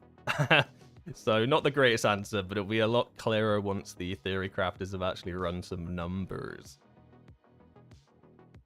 I love that it... oh, thanks for subscribing, Av. I appreciate it. I know you're watching, so welcome to the channel. I love that it looks like Zwan's Bond is going to be the play. Having cooldowns line up is huge. Yeah, it was so annoying, right? Like, you play this on live, and, like, you could be spamming chi abilities, and it could be really, like looking really good that you're going to line it up, and then it'll be off by a few seconds, and that just feels bad, right? So then you've got to hold Celestial Conduit. Like, and that's like saying you're min-maxing chi spending, right? Just to manage to line it up perfectly. Let's say you have some downtime on a boss or something, or you're running in between packs on Mythic Plus. Suddenly you're not spending chi, suddenly the cooldown's not going down how much as you want it to. That was really annoying. So giving it a fixed cooldown is just so nice. Like, Windwalkers don't get quality of life changes, right?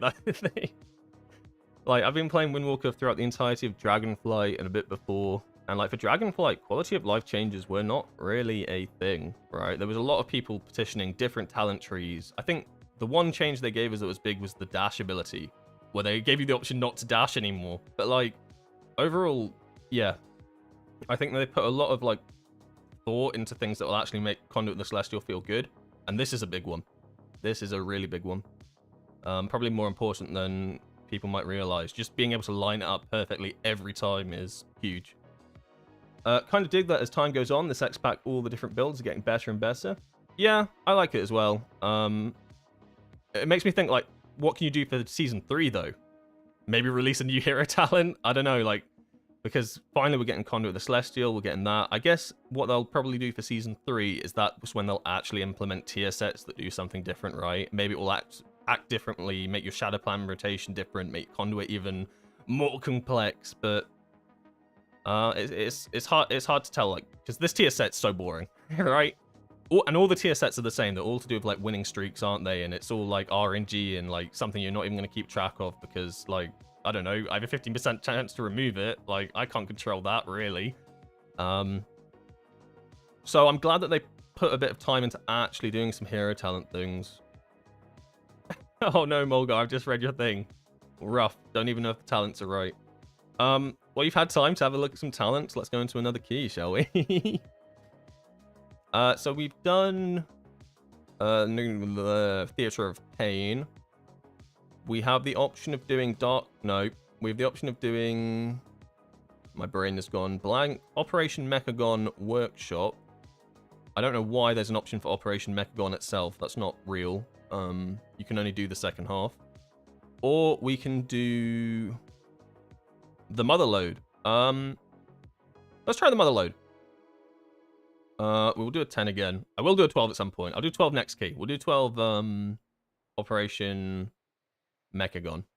We'll do a 10 Mother Load because I'm not too familiar with this dungeon. I only managed to do it once and it went awfully. So I actually need to get some practice on this one. The bosses actually do stuff. It's kind of a... I'm pretty sure one of the bosses was bugged. The last one, like, was crazy. There were some big nerfs that went to the Mother Load last week. It was so horrible to play. Like, the last boss would shoot rocket circles out, right? The ground would line up with circles, and rockets would hit it. But the rockets are random, so sometimes a circle would instantly spawn, and that would be the first one to go off. So if you were stood in that, you got one shot, no way to react to it. Sometimes the circle stayed on the ground for 4 seconds. Easily you could run out. It was really all over the place. Sky Touch. Yes, that's the talent. It sucked. I hated Sky Touch. Even when they changed it to, like, no longer dash, I didn't like the concept of having to constantly tab target to apply, like, touches to different things. It just, I don't know, it felt awful. It just wasn't fun. Like, you already had to, like, tab target for Mark of the Crane and then to do it again with getting a crit bonus. Like, there was so much min-maxing, which, you know, some people like, but I was just not really in the mood for it at that point. Although, controversial, but I actually enjoyed Fatal Touch when it, I enjoyed, like, the AoE touch of death.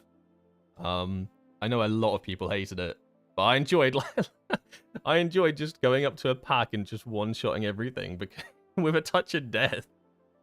But it was a bit stupid that all your damage came from it. Like, that's just not okay. Yeah, I know, tab target for a damage buff for 6 seconds, and then, like, you have to do it every minute as well. I think that was it, a minute cooldown.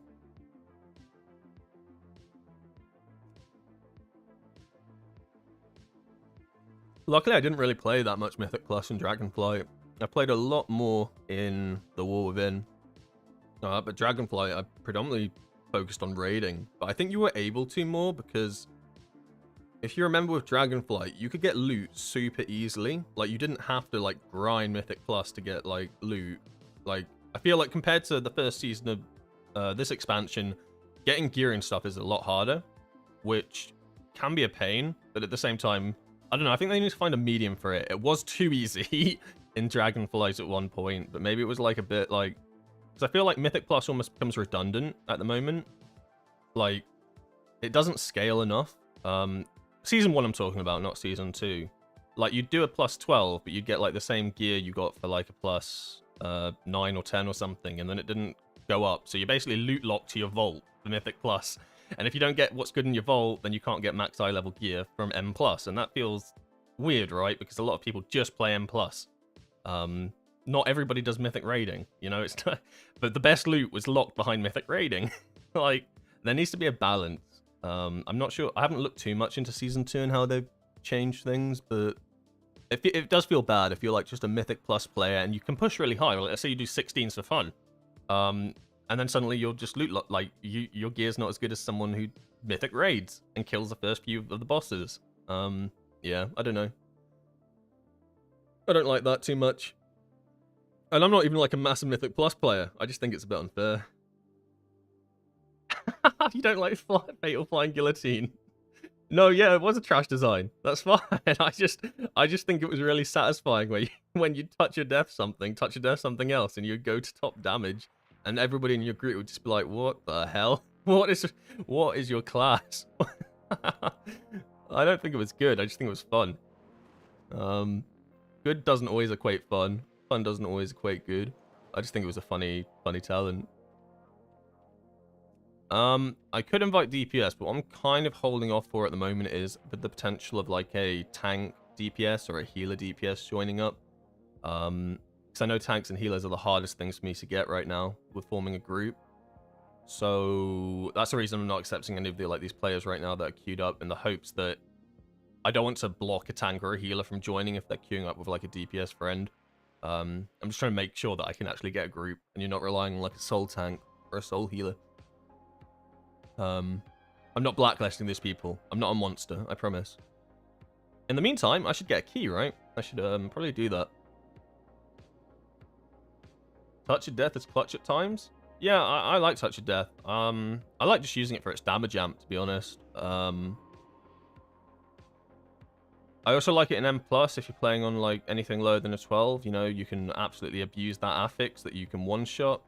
You can also, it gets super value on Queen Ansarak as well. On platform 2, you can pretty much do like a 15 million damage Touch of Death on a target that has, in quotation marks, full health. And then you just get massive damage amp off of it.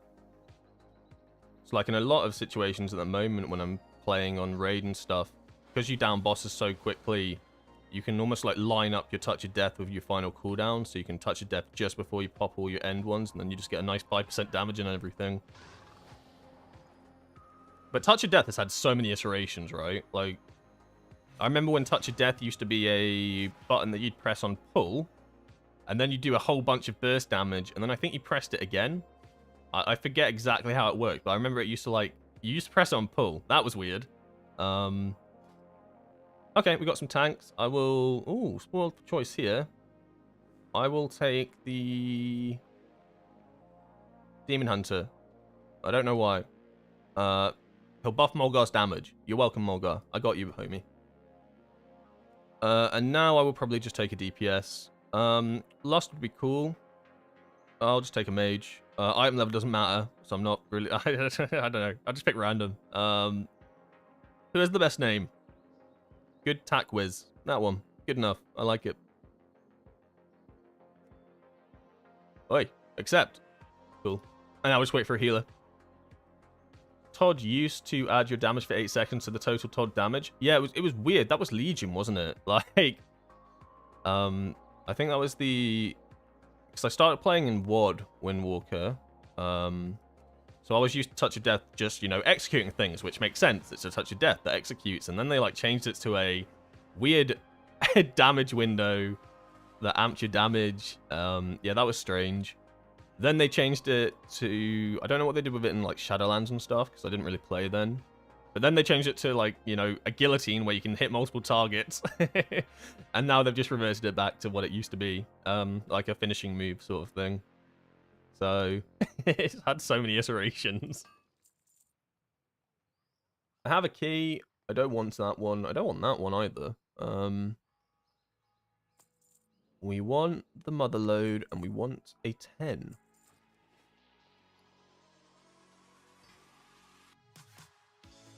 I was asked a question the other day that I didn't actually get back to responding, but like it was a question to do with like, what do you reckon you're gonna like detox and maybe use pressure points for in these dungeons? So I'm trying to keep an eye on things in terms of like enrage effects or poisons.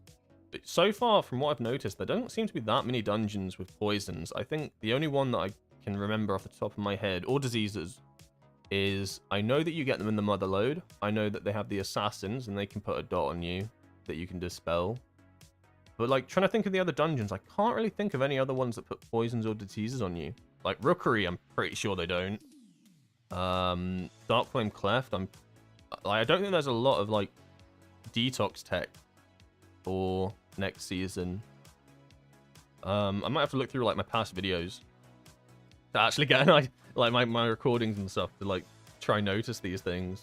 So, that'll be like something that I try to put into the season 2 like guide on like specific dungeons that have them. Enrages as well. I think enrages are probably the hardest thing to tell without like fully like analyzing it when something enrages, because you have to be like, unless you have a weaker or something, you have to have like proper you have to use your eyeballs and tell if it's enraged. So if you know any of the if you know if anything enrages or anything in those dungeons, let me know. That would help.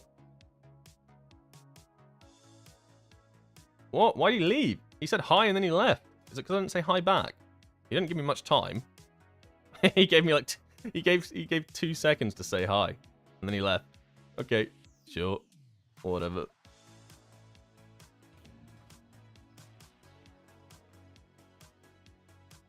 If I wasn't heading to medic class, I'd come chamois heal. Oh, that'd be a nice line. Maybe another time. I'm definitely looking for players that want to just test out stuff on the PTR, play whatever spec you want. Like Mulgar at the moment, he's testing out Warlock. He's from the chat. I would have had Spooks as well, who's another player. He was going to play like tank or feral or whatever. One of those two at different points, but he had work at the last moment, so he couldn't come. Yeah. There'll still be more Mythic PTR testing that I'm going to do. I think Wednesday is usually my usual day, unless I'm raiding on Wednesday.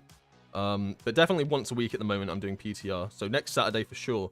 Either DM me on Discord. If you join the Discord server, you can just DM me to let me know. But anyone's welcome. Like, the more the merrier. Especially healers and tanks. I will love you forever. Because it's the one issue is trying to form these groups. I'd love to be just constantly doing keys. But the tank's offline, so that's great. Do I do I trust he's coming back, or are we just gonna go? That was not F4. He's done for the day. Oh, fast reload. Okay, fast reload. Okay, trigger finger not ready. He said fast reload. We're good.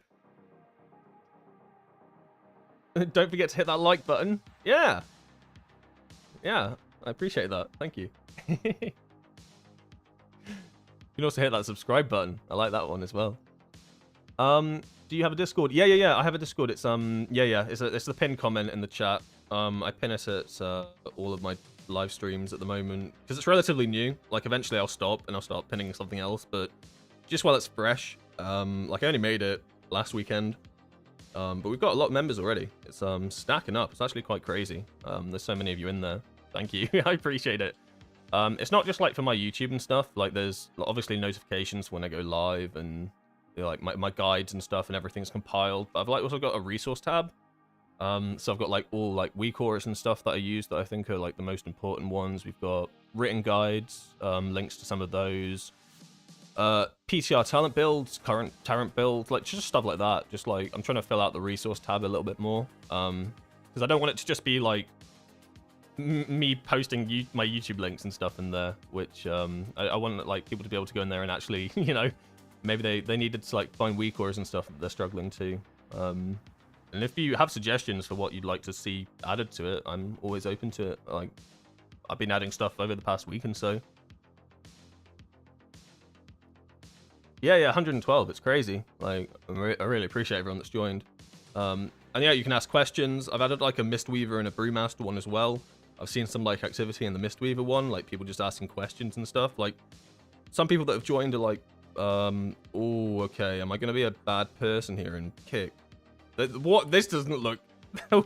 Why is he 496? Oh, I don't really want to kick someone, but I do want to play the game. All right, I'm sorry.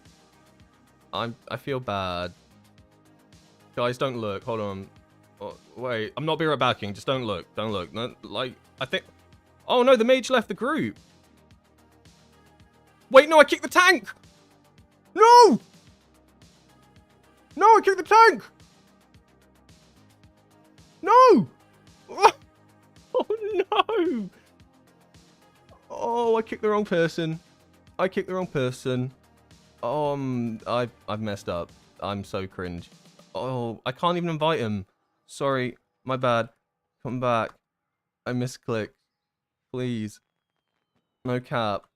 Oh my god, that was meant to be so smooth. It was meant to be a smooth transition. I kicked the tank. I can't invite him because he's on another. It says he's evil for me. It says he's an evil person. He can't join. No. Oh, I'm such an idiot. Shadowpan still viable in 11.1, or we full Celestial and Raid from them plus? So Shadowpan, like, they're pretty much, like, both good, right? Shadowpan's got barely any changes so far for this, like, the patch, and I don't think it will get any changes. Like, the hero talent itself, if we're just talking about the hero talent, Shadowpan's had, like, no changes, because, in my opinion, it's in a fine state. It doesn't need them. It had, like, some quality of life things as the Season 1 went on. And I think Blizzard think the same way. They think all monks play Shadowpan, it's in a good spot. And it is in a good spot. Consistent damage, low burst, fine. Thumbs up, 2 thumbs up. Conduit the Celestials, where all the changes have come. You know, they've changed quality of life things. They've changed how Heart of the Jade Serpent works, which is like the biggest thing. They made it all like a lot to do with like burst windows and Strike of the Windlord. And then they've added 2 new like AoE builds. Lightning build, Darting Hurricane build. Let me go back to gaming. Slicing Winds, and then these 2 builds like work better with different hero talents. So Slicing Winds like synergizes really well with Conduit the Celestials, whereas the Lightning build synergizes really well with Shadowpan. So I guess the TLDR of it is that both are viable at the moment on the PTR, both feel fun. Shadowpan will feel pretty much identical to what it is now, so if you enjoy Shadowpan, you'll be happy. Conduit the Celestials feels... Oh, do I need to reset? Conduit the Celestials feels like similar but different. Like there's a lot of min-maxing and micromanaging that you have to do with Conduit the Celestials to get it like perfect, because you're constantly getting cooldown windows, cooldown window after cooldown window after cooldown window. All your abilities are constantly up. It's super fast paced. I think it's going to be a lot more difficult than Shadowpan, like, to be quite blunt with it.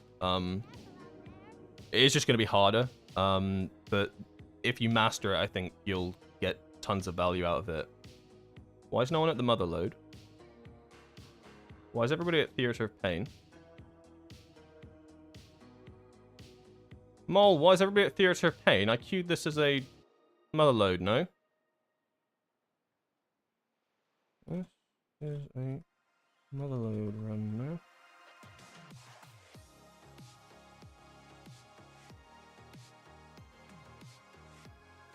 Yeah, so TLDR is I think they're going to be both good for different like content. Like Conduit the Celestials right now feels so good in Raid. Like I ran this for almost every single boss. Burst feels really, really fun, really, really nice, and the damage is huge. Your windows are great.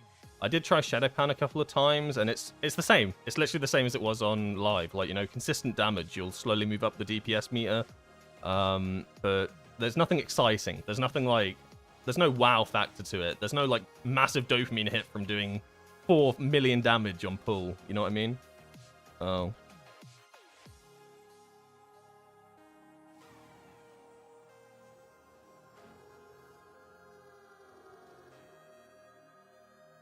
Okay, I think I've convinced them to do Mother Load.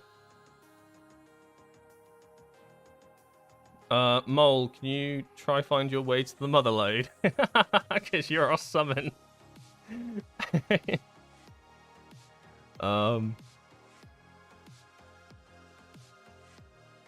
It's alright, gives me some time to answer some of the questions. Yeah, so that's basically how I feel about it, Alexander. Alex, we'll go Alex for short, unless you like Alexander, in which case we can go for the full name. I don't mind. Yeah, the Shadowpan definitely still viable. You're not going to lose it. It'll be good in some content. It might be worse in other content. But Celestial just basically become like a competitive build. Like, even on live at the moment, right, you can go Celestial Conduit on a lot of Mythic bosses and actually have good logs. Like, some, even maybe like rank 1 logs on Mythic with Celestial Conduit. For instance, like, I did a live stream the other day, and I went Celestial Conduit on every single boss, bar Kaiveza and Ovanax, and, like, even on Queen Ansarak, you know, like, Celestial Conduit feels good. Silken Court, it feels good because of the burst windows, like, it's actually viable on live now. You just need the Treacherous Transmitter Trinket. So all they've done, really, is that they've made a lot more quality of life for it, and they've also buffed it, so it's only gotten stronger. So it's going to feel good. They're going to be competitive with each other, I guess, is what I'm kind of rambling about. You teched into Brewmaster, not Windwalker. I'm still surprised and shocked that I actually ended up playing Monk with all 3 specs.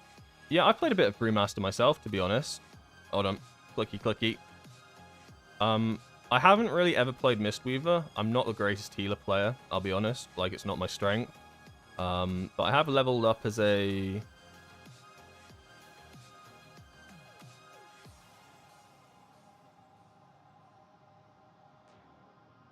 Why don't I have a mother load key? Why am I so bad at this? Oh. Summon me, mole. Oh, wait, they're not even clicking the portal, actually. I don't even have a Hearthstone. Okay. I swear I went there and I sorted this all out. I did. No. I did. Yes, I did. I'm not an idiot sandwich. Ignore me, everybody. I did prep all this. Anybody that says that I didn't is wrong. Okay, we have 10 mother load. I don't have to hate myself. What was I talking about? Brewmaster. Yeah, Brewmaster's fun. Yeah, the idea is like, yeah, so that I think like we have a few Mistweavers, and basically there's like a few channels, so like you can ask questions and stuff for different specs. Obviously, I'm not a master of Mistweaver. I'm not a master of Brewmaster, right? But other players in the Discord might be, and so they might be able to help answer questions and stuff. So the idea is to have like a community where you can answer questions and stuff like that, but also like a lot of resources and stuff. It's kind of a discount peak of Serenity, but not. Oh, here's a little bit. But at the same time, it's like I guess the predominant thing is like it's the like YouTube notifications and just the community of my channel and stuff like that. But I guess it's a little bit of a rip-off, but pretend it's not, guys. Like it's not really. It's not. I'll cope. I'll cope. You got Touch of Karmad. I have no idea what that's in reference to. But I probably did, Mercer. I'm very delayed in reading these comments, but yep, that sounds about right. Something I did, I definitely got Touch of Karmad. I'm still hoping for a change to Shadowpan's predictive training now that Dance of the Wind doesn't give dodge chance. I don't think predictive training's... Because that's Dance of the Wind, right? That's got to change. I can't look at it right now, but I know what you mean, right? Yeah, I guess they don't really synergize that well anymore. I think Dance of the Winds, though, on its own is really good. I think it's fine. Like, where's my... Do I have a buff right now? You can see the next ability I take is 90% reduced damage. That's kind of crazy, right? That's like a constant buff that stacks. I'm okay with it. But I see what you mean, though, yeah. The Shadowpan talent that also, like, works off a dodge, it kind of doesn't synergize anymore, does it? Might just have to go the other one. Which hero spec do I prefer in Mythic Plus? Kicking the tank by accident. Yes, you are right, Mercer. That was... I'm glad I hit that, because that was shameful.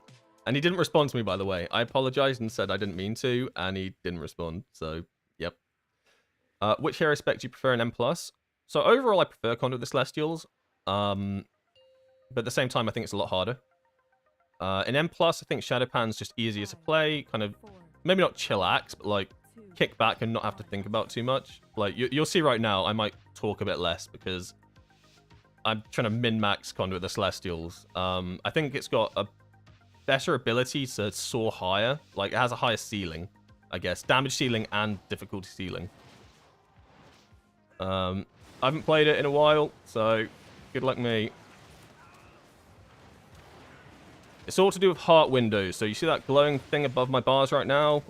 Anytime that gets to 0, then I try to replicate another ability that allows it to start its 6-second cooldown again. Every time that 6 seconds of rolling, I get massive cooldown windows.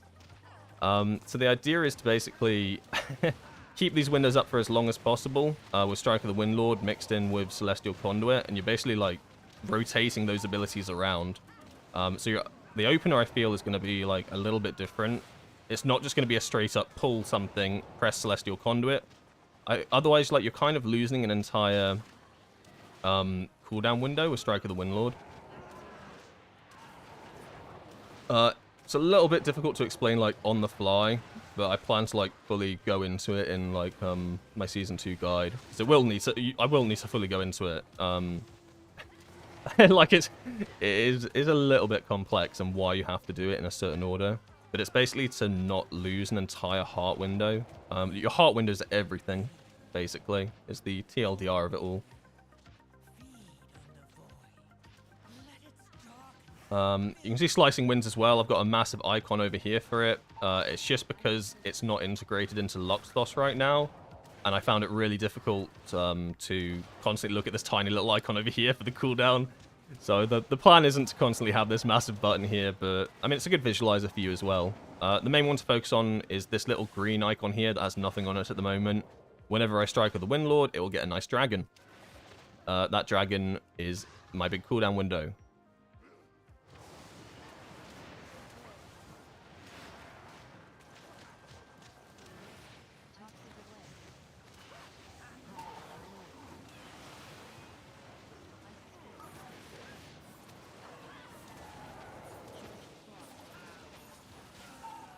So you see what I mean, right? Like, when I was playing Shadowpan, I was never getting 10 million damage windows, right? So that's what I mean, like, high burst. Like, there's such crazy burst with this build. Then when you're outside of your burst windows, you don't do any damage. Like, you do, obviously, damage, but, like, we're not talking big. But there's a lot you have to min-max. It's why I'm, like, struggling to explain what I'm doing. This is the poison debuff, by the way, I was talking about for this dungeon. These, like, dudes put horrible little poison dots on you. So, Detox is actually probably a good ability for this.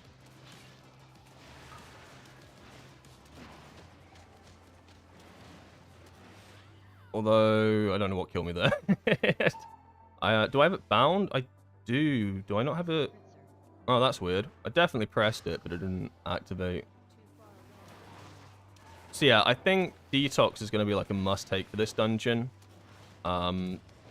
Especially on like high keys. Like, it looks like everybody gets dotted up. It's kind of like Arakara City of Echoes, right? Or just, I guess, Arakara short.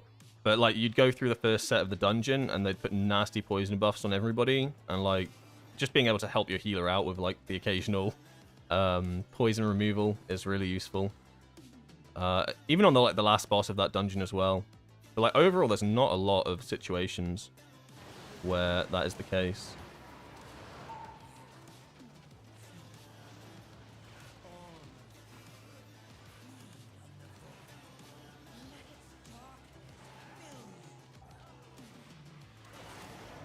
Uh-oh.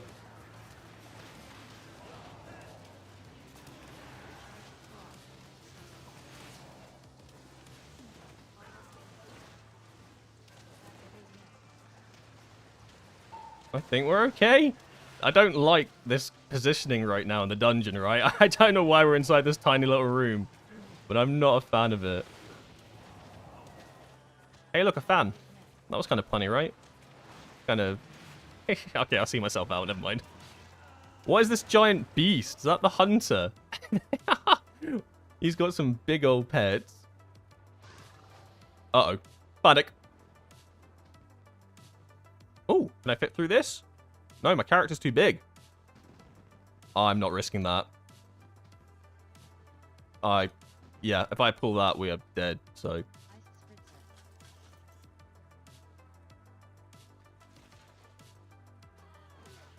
It was better for me to die there than to bring it to my group. I promise you, it was. Because I know that they can probably kill those ads. If I brought that guy on top of them, oh, yeah. I did think I could sneak past him, though. Potentially I could have used Spatial Rift there. I don't know if it... I don't think it... Oh, could I have actually used Spatial Rift there? Would that have worked if I... Okay, nope. And now I've wasted time, so I can't get past. This is great. I'm having a fun time. Are you enjoying watching this? This is really showcasing Conduit the Celestial. We had a really good initial start to this, and now I'm playing the can't get past the ad mechanic, because this guy is just constantly here. And I'm not doing it again, because we know what happened last time. And you can't paralyze him, so... Okay, that should be fine, right? Okay, hi group. I'm here, I'm ready to play.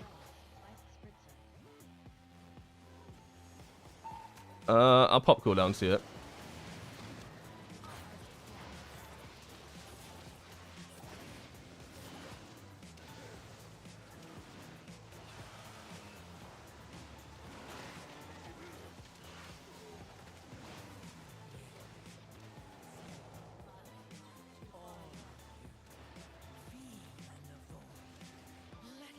So I've done this boss like once or twice on the PTR, and he seemed like pretty like... His damage was kind of crazy. I know that this dungeon got some big nerfs, so I don't know if he was one of them. but I wouldn't be surprised. There was a lot of damage coming out of this dude. TLDR though, he's a football boss. He's going to spawn loads of footballs on the ground, and you've got to kick them into him. And if you don't kick them all, well, I'm sorry to say you're going to wipe. So there's going to be a lot of like instances where you're actually not damaging this boss. So you can see all these footballs. Everybody needs to be kicking these into him. They're spread out across the room, but probably the play for this is to have him in like a corner like this, because I think he spawns them around him. So good tank positioning. You just get that done really quickly, and then he's not too bad. I'm not quite sure what you do with the gold piles, though. I think you need to make him not suck up the gold, because he does that magnet. I think you just need to move him away. Overall, though, I think this is probably how you play this boss.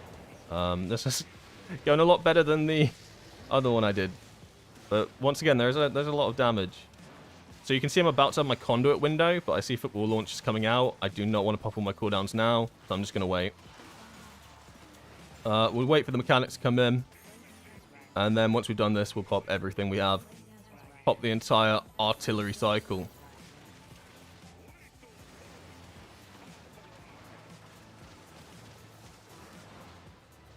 I'm going to trust this doesn't hurt me on impact. Okay, noted. That does not hurt you on impact, everybody. I really didn't need to. I really needed it not to, because I was not moving out from my cooldown window. I'm telling you right now.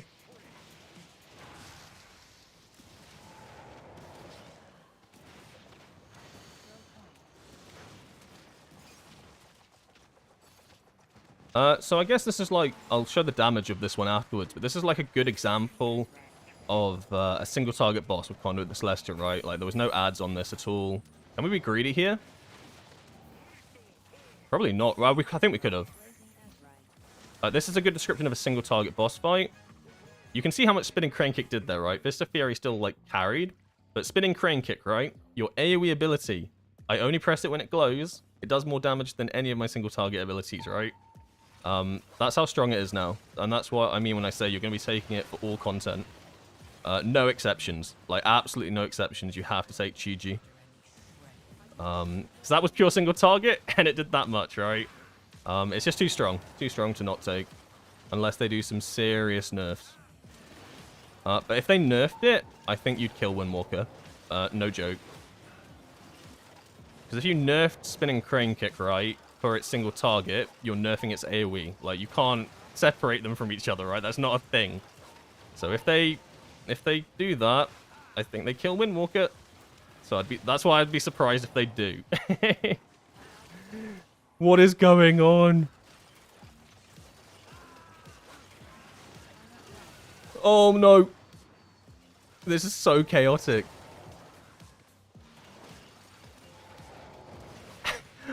Oh no. There's so much movement involved here. I'm actually flabbergasted no one has died to this. Especially... No. No! Okay, we're good. Panic over. I didn't pop my cooldowns here. I think I could have, but I think there was just so much movement there. Maybe saving it for the next pack isn't too bad. I feel like I would have just ended up dying to greed damage there. This is not good, actually. We have no tank. I can maybe save myself while I wait for him. God bless Vivify. It is my favorite ability. Besides all my other favorite abilities. It's my favorite heal ability, which surprisingly, it's the only one. So, yep. Okay. We'll pop everything here, though. I don't know what we're pulling, but I'm popping it all.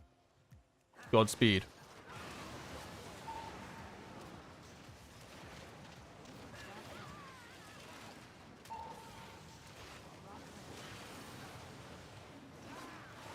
We're blasting off.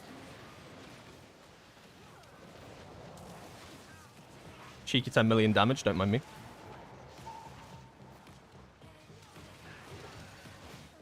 So you can see the burst is massive. It's just a good example of the burst is massive, right?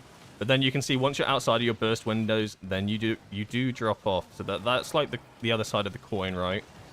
So whereas the Hunter looks like he's got like consistent damage coming up, so he might even overtake me eventually just because I'm outside of my burst windows now. He might not overtake me though because it looks like we are dying. Does this get ringed? It does not. Okay, cool. I run now. Tank help. Also, these orbs that you see, they're a new affix for next season. So you probably will never have seen them before. I've never seen them either. You have to run through your teammates' orbs. Like, you see what I just did? Popped it.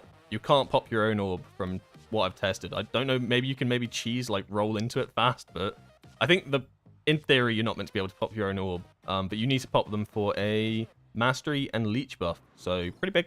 Pretty big. We got cooldowns here. You know what that means? We pop everything.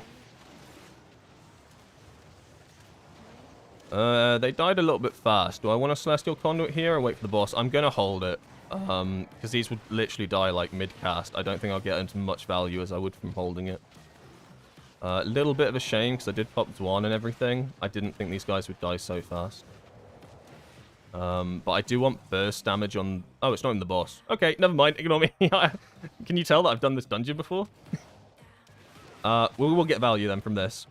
Basically the exact same principle of what we just did, except we don't have Storm, Earth, and Fire or Zwan up for the big damage burst window. These ads seem to be staying up a little bit longer. The one downside with the Conduit of Celestial that I find is that like you almost don't want to interrupt, which like feels like counterintuitive, right? Like you need to interrupt stuff, but by using your leg sweep, your Ring of Peace during this massive burst window, you're actually losing so much damage. Just one GCD makes a huge difference.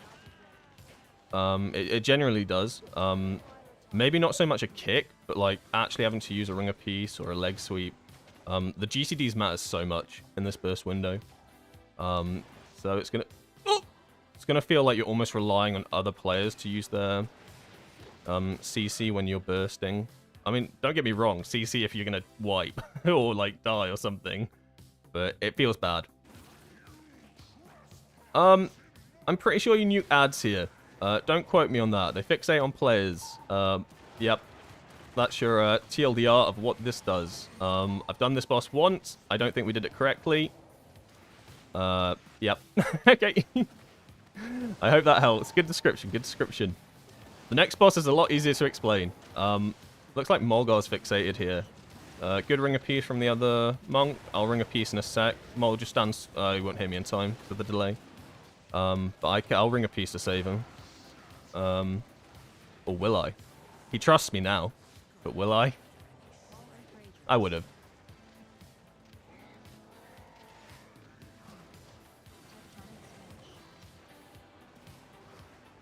Okay. Cooldown usage has been a bit poor here. Yeah, so this guy's now empowered. So I'm not sure how you're actually meant to truly play this fight, I'll be honest. But I'm under the impression you kill these ads, but then he did just summon another one. The idea is that he buffs them, and that's about as far as I've got in like what you're actually meant to do for this. I think it's just an ad management fight, right?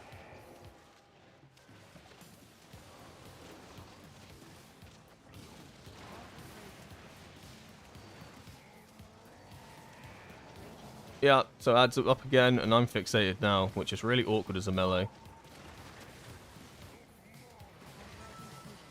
So I guess I'll go and focus the other one. But now he's buffed. I know that there's some little things up here, and you can actually use them on the ads. No idea what they do. Probably maybe worth looking into.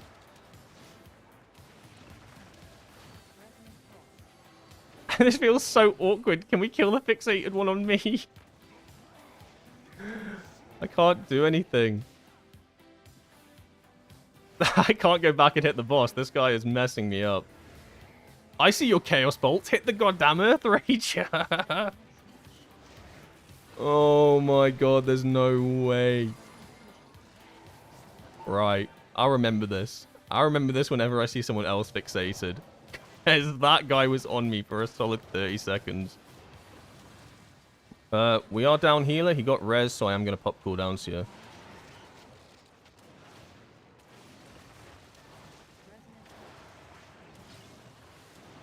We should kill this boss. I really don't know if this is how you play it. It feels really, really scuffed.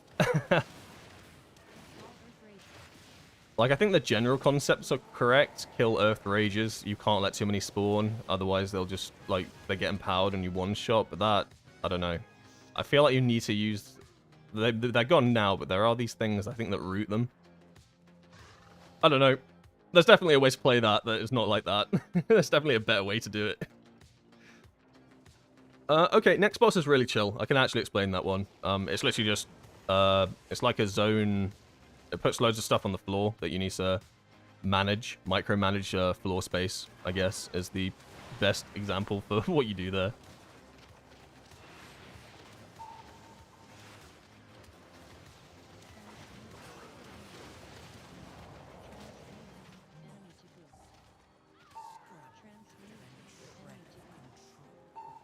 Okay, so these guys put poison on you as well. So, genuinely, this is definitely going to be a detox dungeon. I think it would be a little bit troll to not take detox here. Because you got poisons from the first set of ads, and now these ads as well. It's going to play the exact same as Arakara in terms of detoxes. Ow. You what, mate? What did you even hit me with? Mind Lash. I did most damage to the ads, what the hell? Not the ad that mattered the most. I saw those Chaos Bolts. No, you're fine.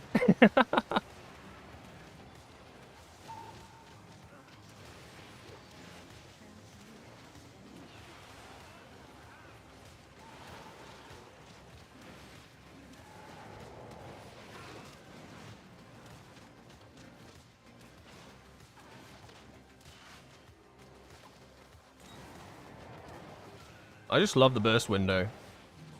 And the more I play it, the more I like feel like I could get better at it. It definitely takes some practice, but like just thinking of like the order of how you're going to use your abilities is a lot like there's a lot more going on than Shadow Pan. I know I like keep reiterating it, but it genuinely is. Like I've got to think, can I strike with the Windlord now? Is it going to line up with Celestial Conduit? Like all sorts of that sounded pretty simple, right? But like there's loads of things you got to like micromanage, and it's all to do with these windows. Like ordering of abilities as well. Like Fist of Fury is pretty much prio 1 at all times. Just because the channel of it, if you've noticed during the heart windows, it is like 75% reduced. So you spam out Fist of Furies, you like can sometimes get like oh my god, we're knocking them back and forth. You can sometimes get like 2 entire Fist of Furies cast out in your cooldown window. That's insane. Like crazy damage. These ads are going to be annoying. I know it. They constantly cast, right? I don't even want to know what happens when they do transmute. I know it's going to be bad things. So look, I've strike the Windwalker coming off a cooldown, so I'm not pressing Conduit first. I hold that, and you see how fast that Fist of Fury was, right? That's what I mean. And if you can get 2 of those off because of Rising Sun Kick, like, you just get lucky, I guess. Ow. Ow. Ow, I'm an idiot. I was talking. I was talking. Okay, we can try hit my orb. No, you cannot roll into it. I thought maybe there'd be like some tech where the orb would be a bit delayed and you might be able to you might be able to roll into it, but no. Yeah, a bit annoying there. I was too busy looking at my cooldowns and trying to explain something, so I just stood in an orange circle. And I get what I deserve, really. Ow, I'm not just going to die from damage here, am I?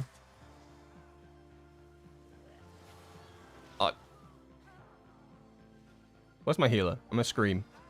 I'm not... Why didn't he just heal me? Okay, fair enough. Understandable. I wouldn't heal me either.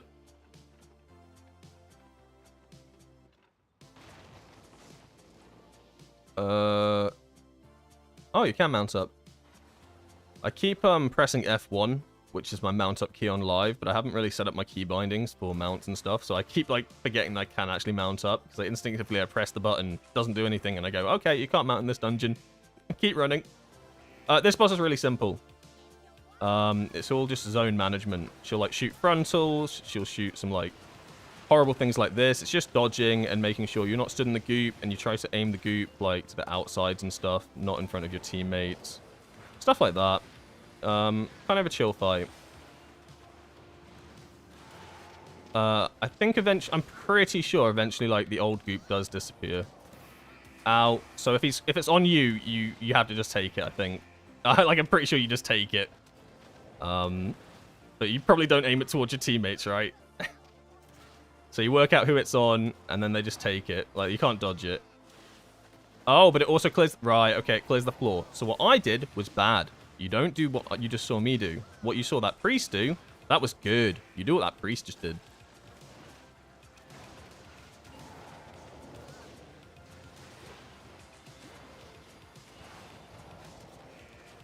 Okay. Remember how I said that I know what's going on for this one, so I could describe it? I lied.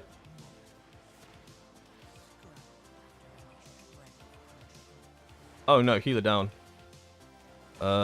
We probably don't have CR. Although I don't think it's a wipe. Okay, actually. Okay, healer's back. We're fine. So that massive circle I got, I think I played that badly. I, like, stayed near the boss and it dropped them all on top of us. I think you want to just take that to the corner. You could probably get away with, like, diffuse magicking and dropping it on top of old floor. I might try that if I get it again. So that would really help with the aerial denial.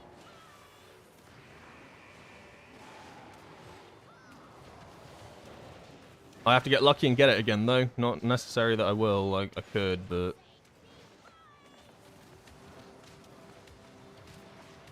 Clear the room.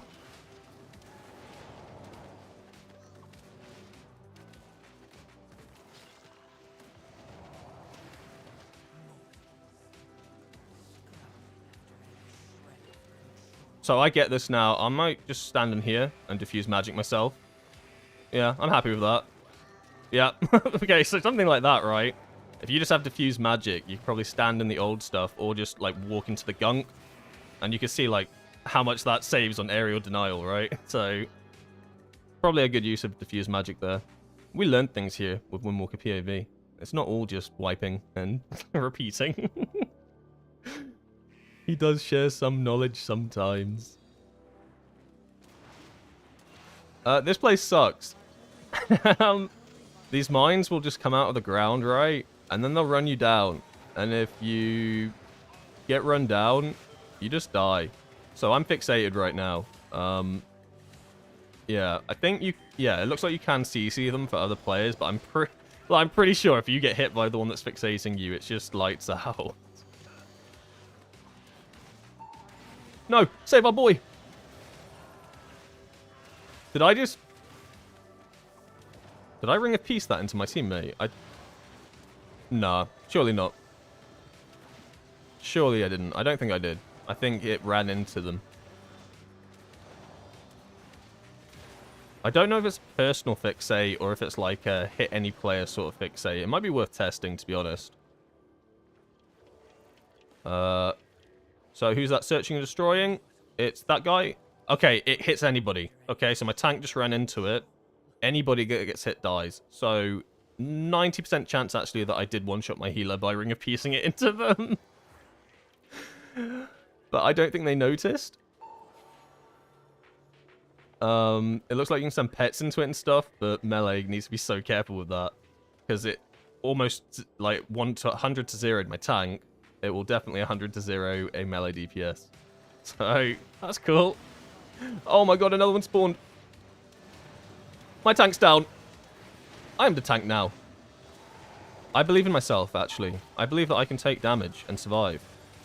I have got Celestial Conduit. Healing. It didn't help, by the way. See, this is such a mess, right? You're trying to run back and there are mines here. Oh, I saved your life. That warlock was a goner. Yeah, there'll be a much better way to do this part of the dungeon, right? You'll, like, have a strict path that you go. This is just a mess. This comes out of control really easily. Especially when, like, players are dodging these red circles, right? You dodge the circle, you end up activating another mine. Then you've got that to worry about. Yeah, it gets out of control really, really quickly. Oh my god, that's so funny. That's another target down. That's 2 for 0 on the Ring of Peace kills. In saving himself, he doomed another. That's actually hilarious.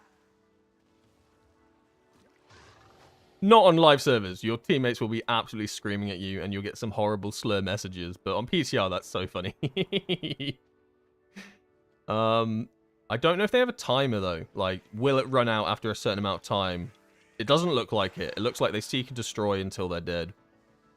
So definitely, like, I guess you can technically hit them as melee, but you just need to be so careful. We will pop everything here.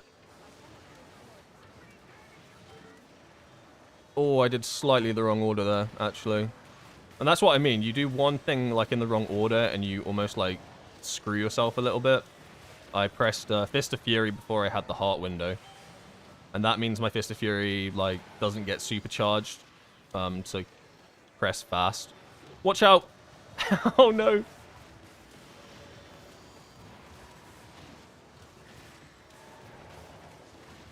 It's kind of getting a little chaotic, if I don't say so myself.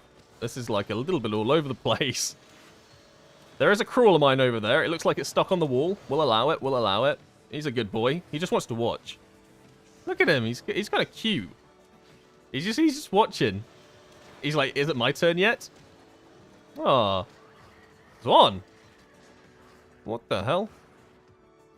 This boss is a little bit crazy, and this is the one I was talking about that I felt like had bugs on it. I'll kind of explain the buggy part. I don't know if they fixed it, or maybe it is an intended mechanic, but it felt awful, right?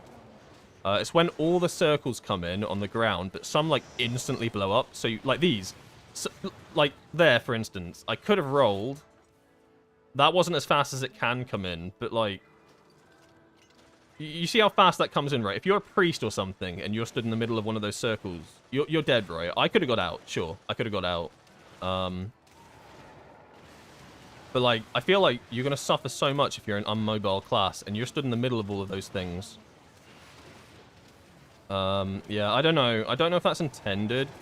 I feel like it must be, right? It must be intended if they haven't... Because they've changed how the Gatling gun works. Gatling gun used to never have this black outline. Like, you had to guess where this was. So that's a cool change, but it looks like the circle explosives are by design. So, good luck, priests. Have fun, I guess. You're gonna have the worst time. The homing missile as well. I guess you need to proactively move out in prep that it could just be instantly hitting you. Like, you see that? These circles just instantly exploded, right? And I guess that it's kind of related to where these heads are. But even so, right? That is crazy. I guess you've just got to constantly micromanage where these heads are. And they seem to blow up that area first, maybe? This is the intermission, so these little pillars will come out of the ground. And so will these sky scorchers. One player will be targeted by the boss. You've just got to take him over to this pillar when you get the ability to do so. And he'll, like, basically bust himself, I guess, in lack of a better word. So I think it's targeted on me.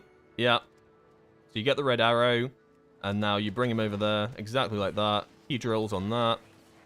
And you're good. And I think you do that twice. I think it's a double target thing. So, relatively simple intermission, right? Like, I don't think the boss is hard. I just think that those exploding circles will catch people off guard so easily. Oh, was that on me? I guess that was on me. These guys aren't dying very fast. I'm on the... Is it... Yeah, we don't have any DPS, right? Okay. It's starting to make sense. Right, okay. I've got to pop everything then. If we want to kill this boss now. Is that on me? Nope. Is it? Heckers. Nowhere near the missiles. Feels good, man. Definitely in front of the Gatling gun. Feels bad.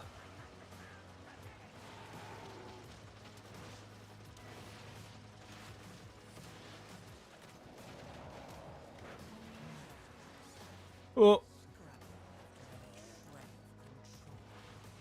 We have the orbs coming in now. I want to try and pop a homie's orb. Get back! Stop! I think we were trying to pop each other's orbs. Like, what do you do here? I guess just run into the red circles. Good luck. Pray. This is taking a while because it's a 1 DPS fight right now. I don't think he does double intermission. I think the intermission is like set in stone. He'll do 1, so he'll just do these until the end of time. But I don't really plan on dying, so we should be alright. I think the only thing that can wipe is an insta-circle on top of one of us, or the homing missile hitting a player instantly. Just like that, actually.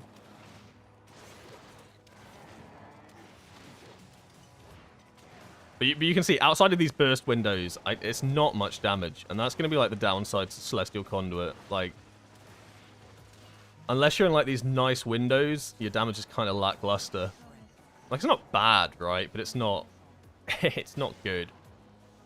No! I'd rather take the homing missile. Honest to God, I'd rather take the homing missile.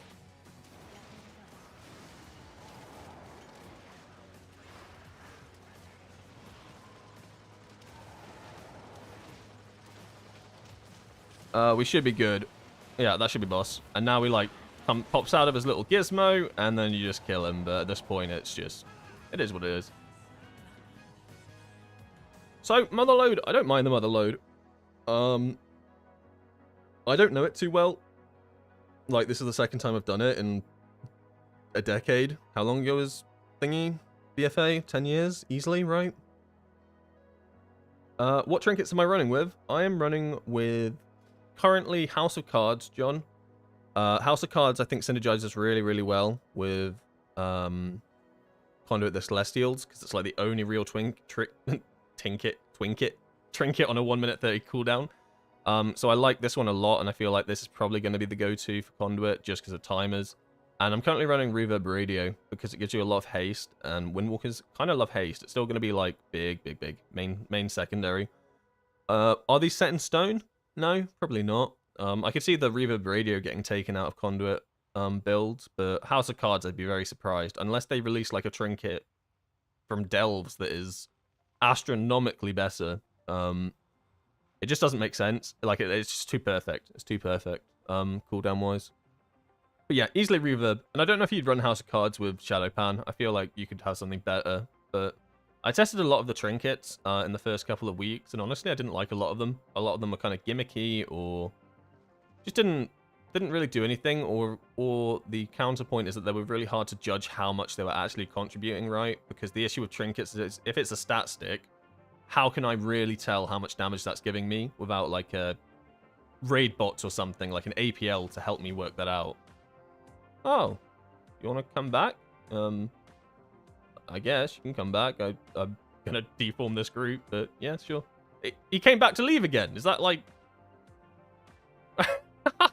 what? Okay, fair enough. But yeah, I think trinkets are hard at the moment to like really judge how well they're doing, especially the stat stick ones. I did talk about it a bit earlier. Like, it's just difficult. Like, if a trinket doesn't do like does AoE damage, like 1 million AoE damage every minute, like, and then you can look at that when you look at your details and like look at your actual breakdown, it's a lot easier. Whereas with like, for instance, this trinket that I'm running right now, hyped, right? I have hyped 78% of the uptime. Sounds good, right? But like, how does that affect my damage? Like, I can't look at that and work out how it affects my damage. I need the computer. I need an APL program.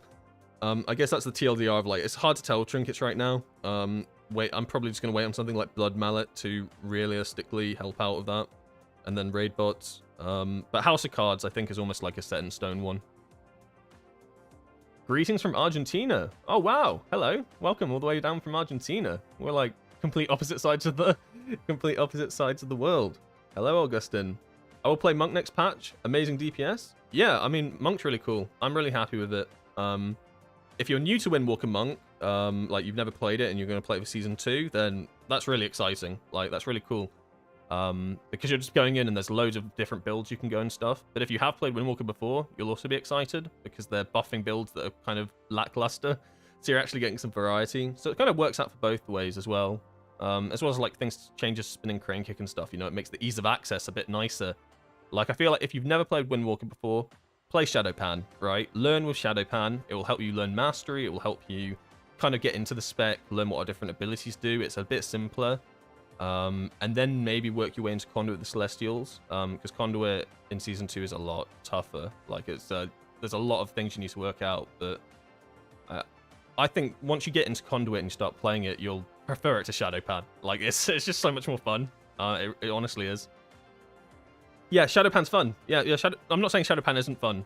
Like, Shadowpan is fun. I think that a lot of Windwalkers have played it for, like, months on end, though, now.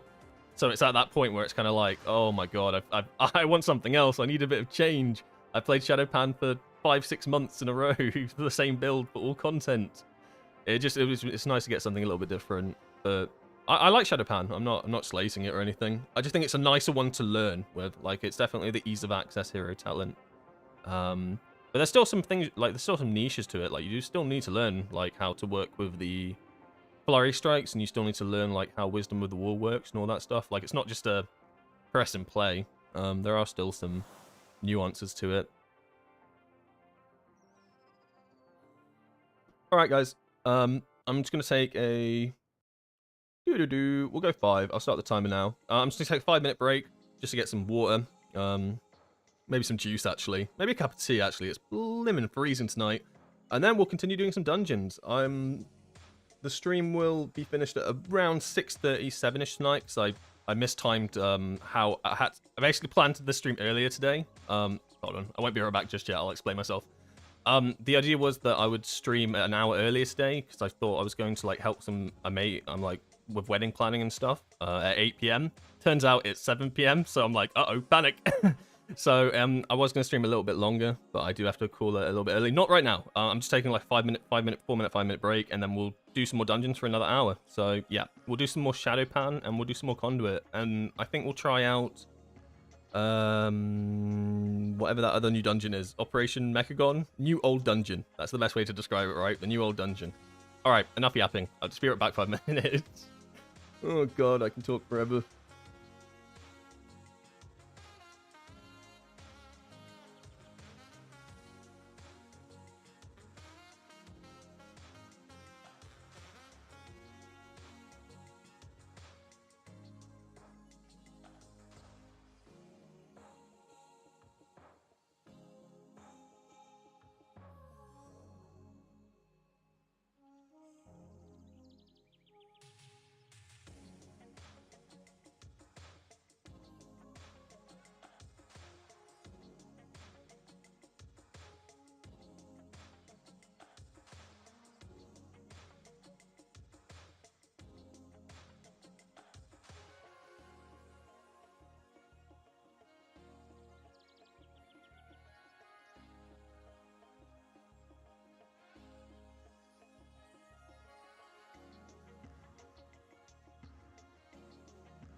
I'm back, baby.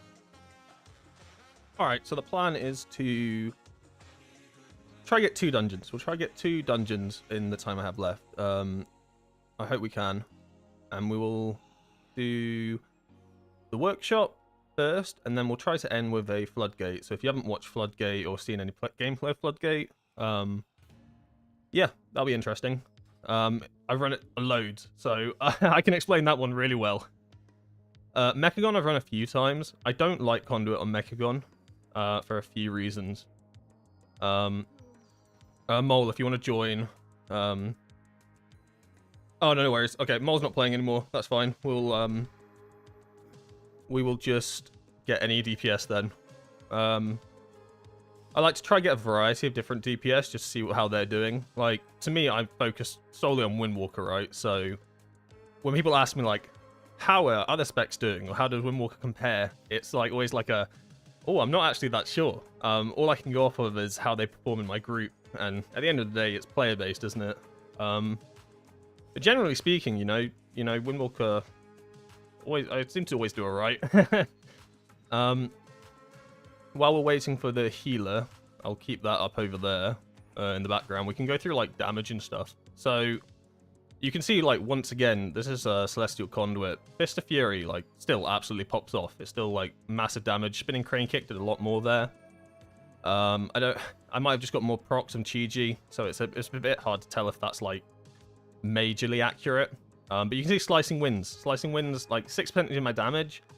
Not amazing, right? But, like, you can get it a lot higher than that. Maybe it's just the distribution that Fist of Fury and Spinning Crane Kick did so much it puts that down. But Slicing Winds is, like, no joke. It still does, like, your 3rd highest damage. Gale Force is the big one, though. And it's why these windows are so important and why you want to be Strike of the Windlording before Celestial Conduit.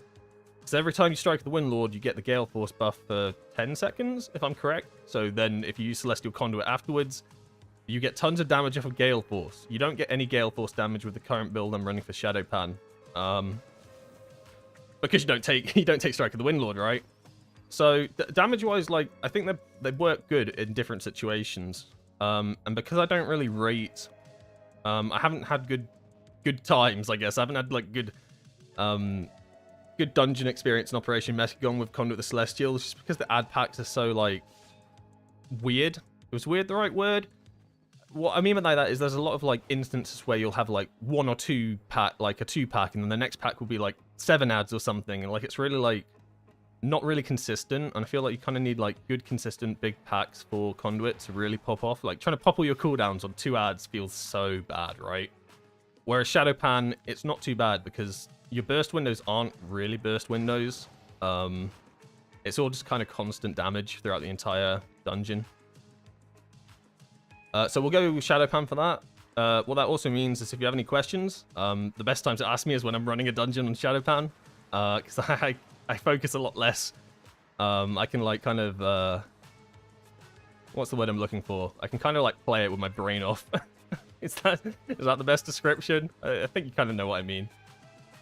So we'll take a workshop key. Where's that? That's over there.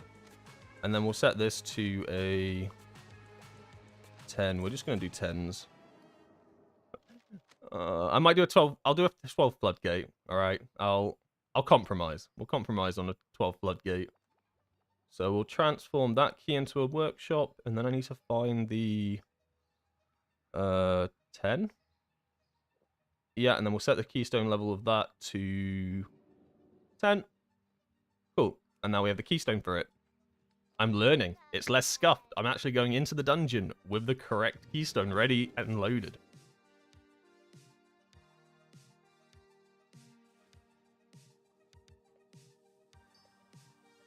So I think this dungeon's a little bit different. I was, like, speaking to people in the chat the other week when I actually ran this dungeon, and they were saying, like, previously during BFA, you could, like, cheese this entire first room. They've changed it, so there's, like, tons of ads here now. You can't cheese anything. You actually have to play this properly.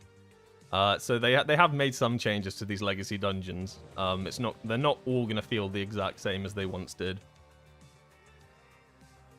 And we're going to go the Crackling Jade Lightning build for this one. So we'll play all around our lightning windows, hopefully get some massive stacks off on big packs.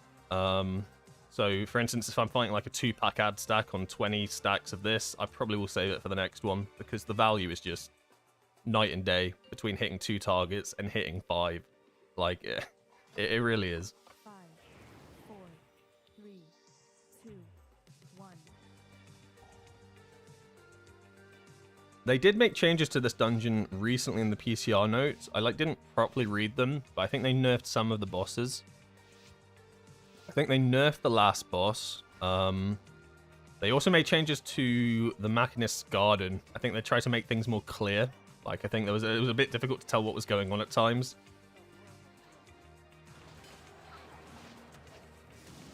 Tank is almost dead. Great. That's good to see.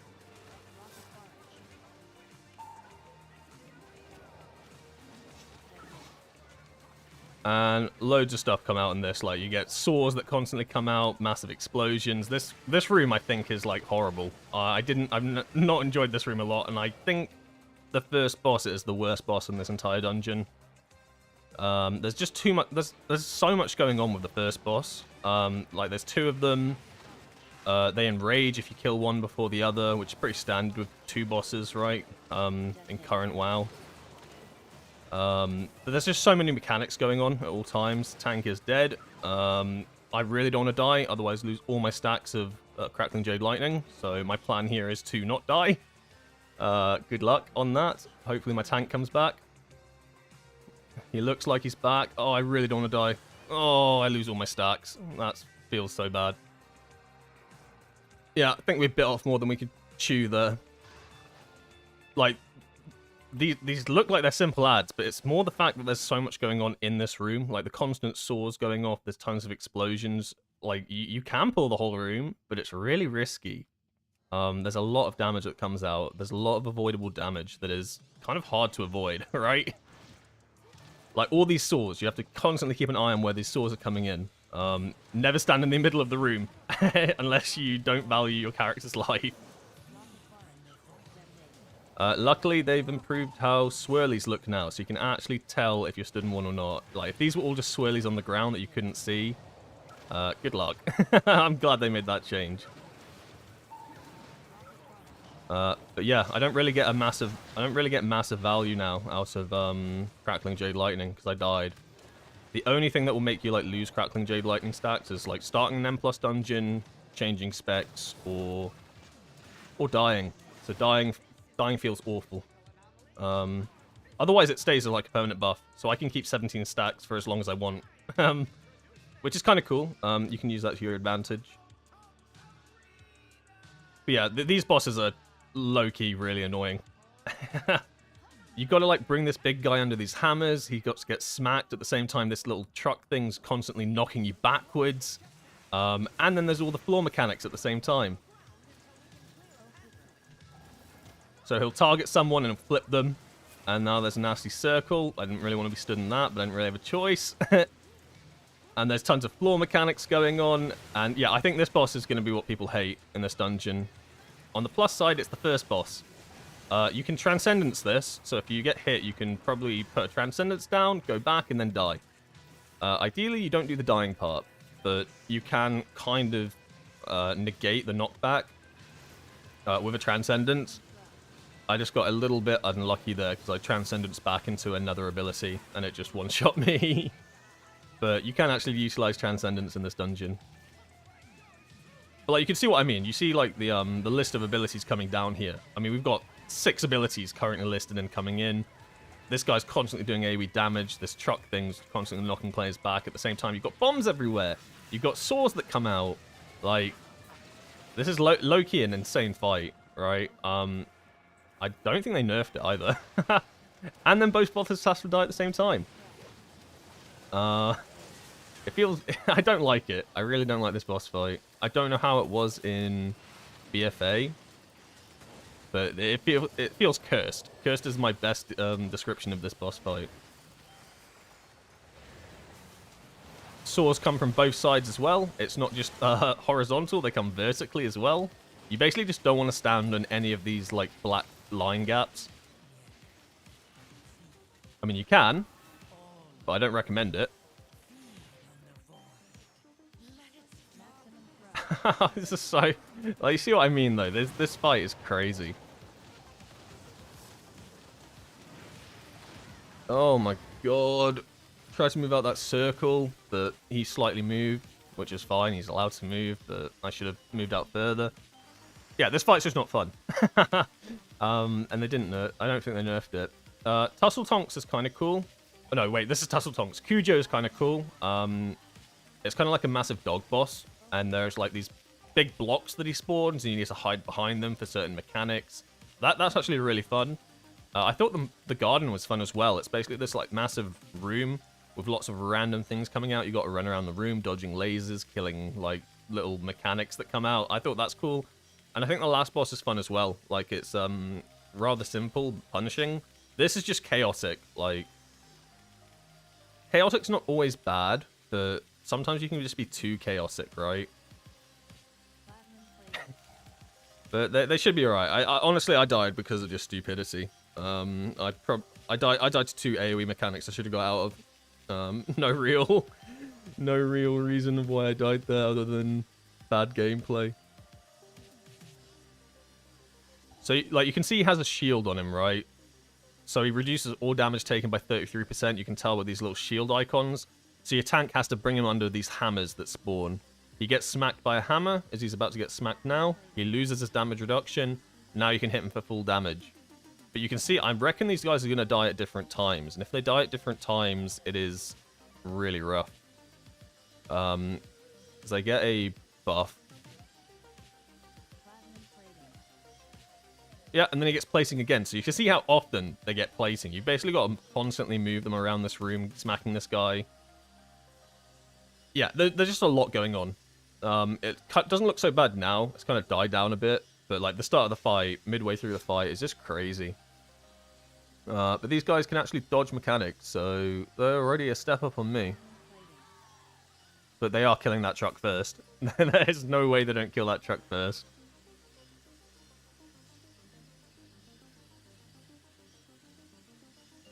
Yep, so the truck's down. Not great.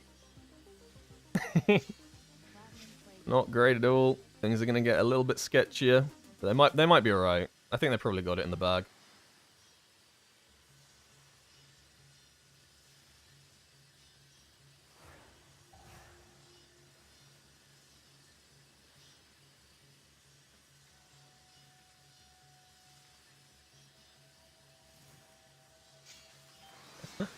But like, there's just so many mechanics that come on with this boss. Like, you open up the adventure guide and there's like this entire massive list. And then you go to Cujo and he does like, you know, 3 things. Maybe 4 things that are pushed. The garden actually has like only 4 things as well. There's just too much there's too much going on, but it's all learning. Once you learn, I think it'll be fine. I'm just not a fan of that boss. But this is what I mean by like small packs and big packs. You can start bringing packs together, but a lot of these things are spread out. So you'll have like a big pack over here, one big guy over here. If the tank doesn't pull him into there, then suddenly you have Conduit the Celestial up and you're holding it for this one ad. Yeah.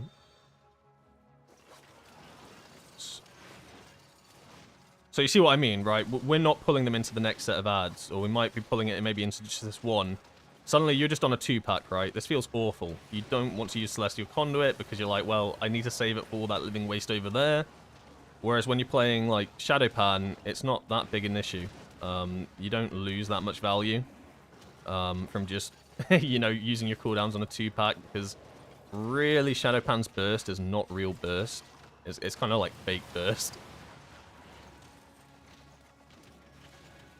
So I guess it's all going to depend on how your tank does the dungeon. So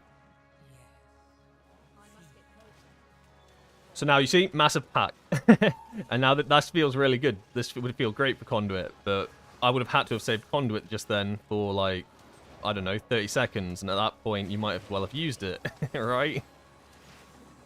Whereas I can just say, I can build up a Crackling Jade Lightning on that 2-pack over there, then come up to these guys with a full 20 stacker and just absolutely slam into them. And you see Crackling Jade Lightning doing like 14-15% of my damage there. So that's kind of what I mean when I say that I think like different builds, different hero talents, maybe for different dungeons. I mean, I could easily be wrong, and it could turn out that if you min-max Celestial Conduit, it's better in all situations, but I think you'll have options. I'd be surprised if you don't have options.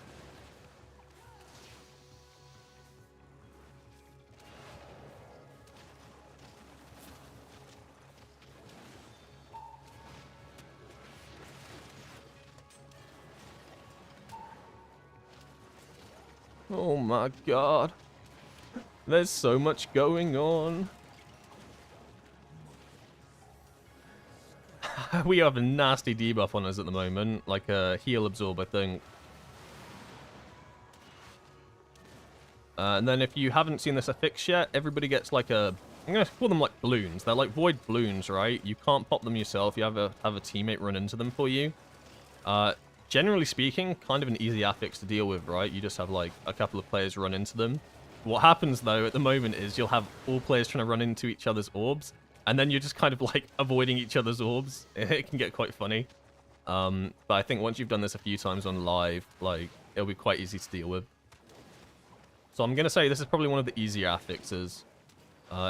And when I say easy, I compare it to something like... ow. I compare it to something like the orbs. You know the orb affix that everybody hates? The massive orbs that come in, they're really buggy. If a boss is massive, you end up like missing loads of them. I'd say that's the worst affix of them all, because it's really hard to... It's really hard to deal with. Like, orbs just go through. If you're ever on the last boss of Turn a Scythe, right, and you're trying to stop these orbs going in, good luck. You're not. You're just not stopping them all going through. Some affixes are definitely favorable. This one, I kind of like. I think it's simple. The orbs spin around you. I get like a homie just runs into my orb. I run into theirs real quickly. Affix gone, you'll get mastery buff and leech. Like, simple. Thank you for subscribing. Neversaw? Nevesaw? Neversaw? We'll go Nevesaw. I think Nevesaw sounds better. If it is Neversaw though, I apologize.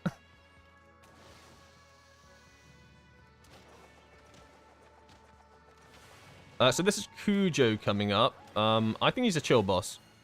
It's all about these boxes. I kind of explained it a little bit ago, but it'll be easy to visualize if you've never run this dungeon before. I think this dungeon is probably the most faithful to what it was like in BFA, as legacy dungeons go. Theater of Pain has quite a few changes to it, and then... Motherlode? I'm actually not sure on Motherlode. I really didn't run it that much. This one feels like it's the most faithful. Maybe not that first part, actually. That first part is quite different. But otherwise, yeah, this boss fight I think is pretty much identical.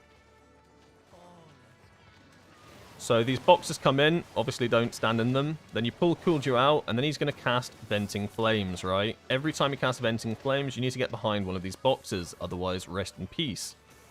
Then this box will take a few hits. It'll start to get broken, right? So that means the next time you cast Venting Flames, this box is going to blow up. So you need to go find the next box to stand behind, and so on and so forth. But you also get mechanics on you that you need to like move around the room, and you can't really be dropping them on these boxes. I'm pretty sure that then they just blow up. Like these leaps, for instance, you can't have them hit boxes, right? I don't know if that quite clipped it. I mean, I might be wrong. I've only run this dungeon twice. But the basic concept is hide behind boxes, don't stack up your leaping things. It's a relatively simple fight. You compare this to boss number 1, right? Yeah, a little bit night and day. Fair bit of damage coming out, though. I would stack a jump on top of one of the boxes for science. Oh, he's going to do it. Oh, he just moved out. Okay. Because I do like testing things like that, but at the same time, I don't really want to wipe my group. Oh, no! So I noticed the last second he was casting Venting Flames. Not good. You got to be a little bit more eye on the ball.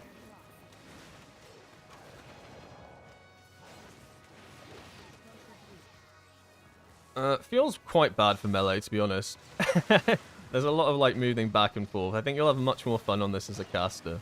Although that enhancement shaman's kind of making it seem easy.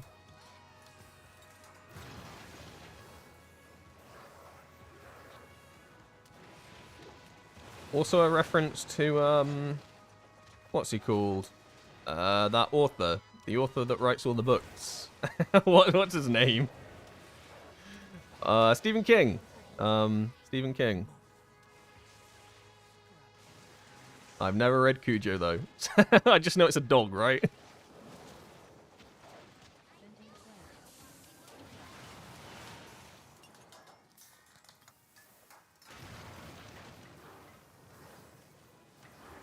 So, like, generally speaking, it's not the most, like, interesting boss fight, right?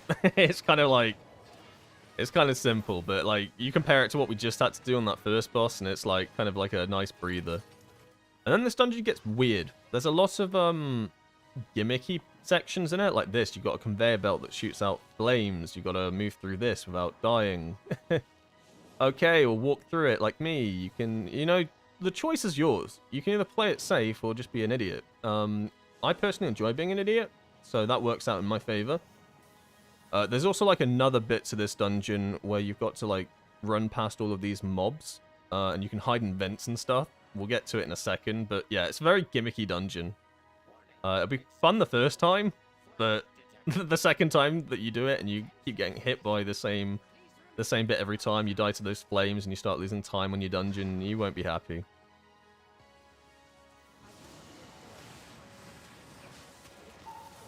I don't know what insta-killed that dude.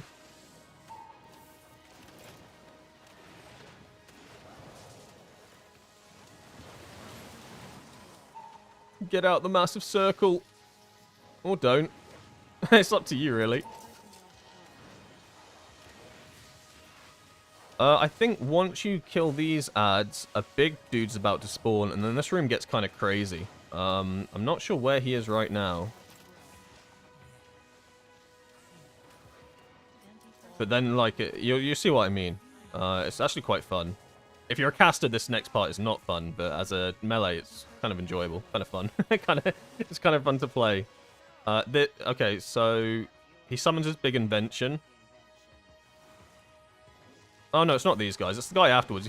His final summon that he brings out is this massive dude, and then it starts like shooting out areas of the room, and there's only like one pizza slice you can stand in. It's constant movement. It's quite fast paced. As a melee, absolutely chill. As a caster, I can see you pulling your hair out. Ow. Okay. Note to self: don't stand near ads. They hurt.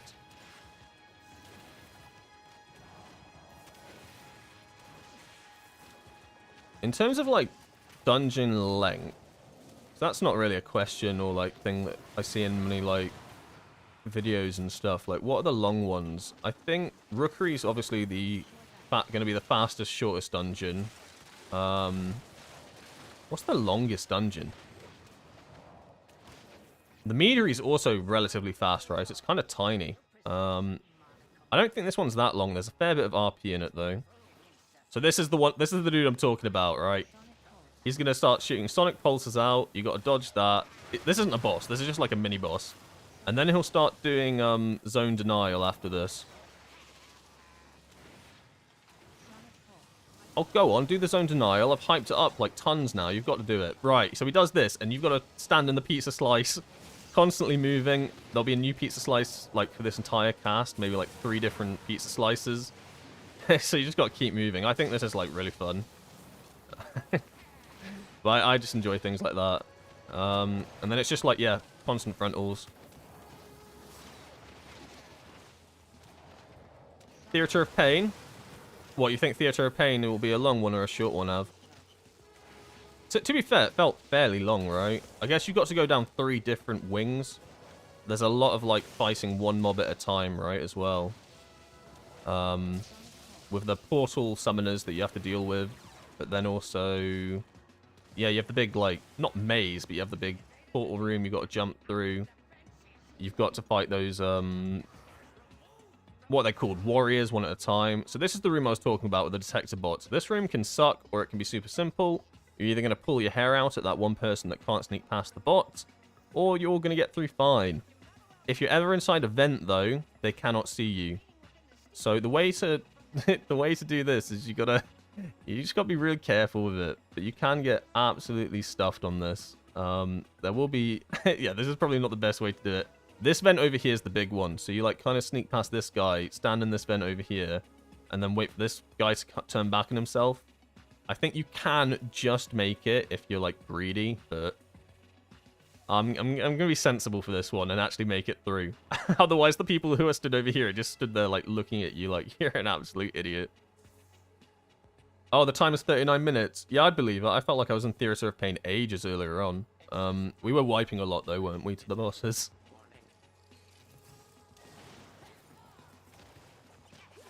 But I also think Theatre is like one of the fun ones. I actually enjoy all the boss fights. That's gonna hurt. I'm just proper defensive and pray. Yeah, that didn't hurt. Thank God for diffuse magic, eh?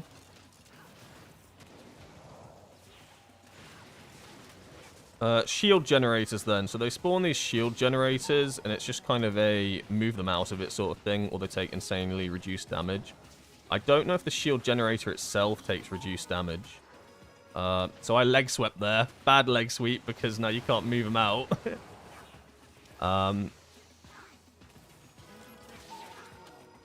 But otherwise, it kind of works in a similar way to Priory. Priory has the same sort of mechanic in the first room, I guess. The dudes that basically at the start of the dungeon put their defense stance down. Massive circle. You can CC those, though. I haven't actually tested if you can CC those, but you can in Priory. If you CC the defenders, they'll stop casting. This one saw some heavy changes. I didn't really read too far into it. I thought this fight was fine. Maybe it needed them. A lot going on, though. You got, like, lasers to dodge, ads that you need to, like, kill. Like, these blasters and stuff. Like, these things need to die. Like, they hurt so bad. It's focused on me right now, which is awesome. I can feel it. This really hurts, and no one else is helping. So, will I survive? No, because I got lasered and no one helped. That's okay. So TLDR, if any inconspicuous plants spawn, you need to nuke these down ASAP. One will spawn at the start of the fight. Everybody needs to target it, otherwise you're just gonna die. Because once those lasers start coming in, you can see I was focusing this. Laser hit me, I died. You got all these cogs flying about. They bounce off of walls, so you got to dodge them. You got to move of the room when the lasers come in. I think... What else? Big bomb that drops. Where do I spawn? Am I in a safe spot? I don't feel... Okay, and now this is back up. Amazing. So it needs to drop instantly, because if the laser starts coming in... Oh, and then you can see, like, that starts bouncing off the wall, and then you got... Oh my god! You see what I mean? Like... I don't think this boss fight's crazy hard, but it's very, like, pushing the limits. But, like, there's a lot going on, but it's not like the first boss, where it's, like, a lot going on, but it's chaotic. This doesn't feel chaotic, but, like, everything seems pretty clear what you have to do. The mechanics seem clean as well. Move out circle. Easy peasy. Dodge cogwheels. Easy peasy. You can add. The first boss I hate. I don't know if you can tell, but I don't like the first boss in this dungeon. I don't know what gave that away. We are DPS down, by the way. The shaman... I don't know if he alt F4'd, but he's definitely disconnected. So I don't know if we'll finish off this dungeon.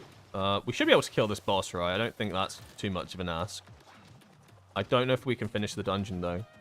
Potentially, right? Like, it's only one player. Don't need him. If the dungeon does end early, though, I'll just go innocently into Operation Floodgate. And just show that one off. Which, honestly, for, like, a brand new dungeon, I really like Operation Floodgate. Not just because I've had, like, infinite practice on it. Okay. So you've got to, like, work out how these things are going to deflect off of walls as well, because that was... I didn't expect it to do it like that. But you can see the longer this fight goes on, the more chaotic it gets. But not chaotic good, chaotic bad.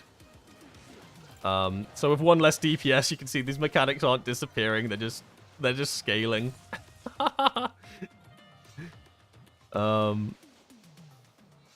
Really puts to the test of how well you can dodge in World of Warcraft. An ad should be spawning soon as well. Yeah, there it is. I'm just going to go fully in on that. How's that bouncing off the wall? Right, straight back at me. Thank you, game.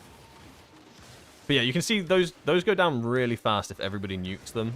So like the initial one that I was just on didn't go down at all. But like 3 DPS focus that thing, you're fine. And then the lasers come in. And then we panic.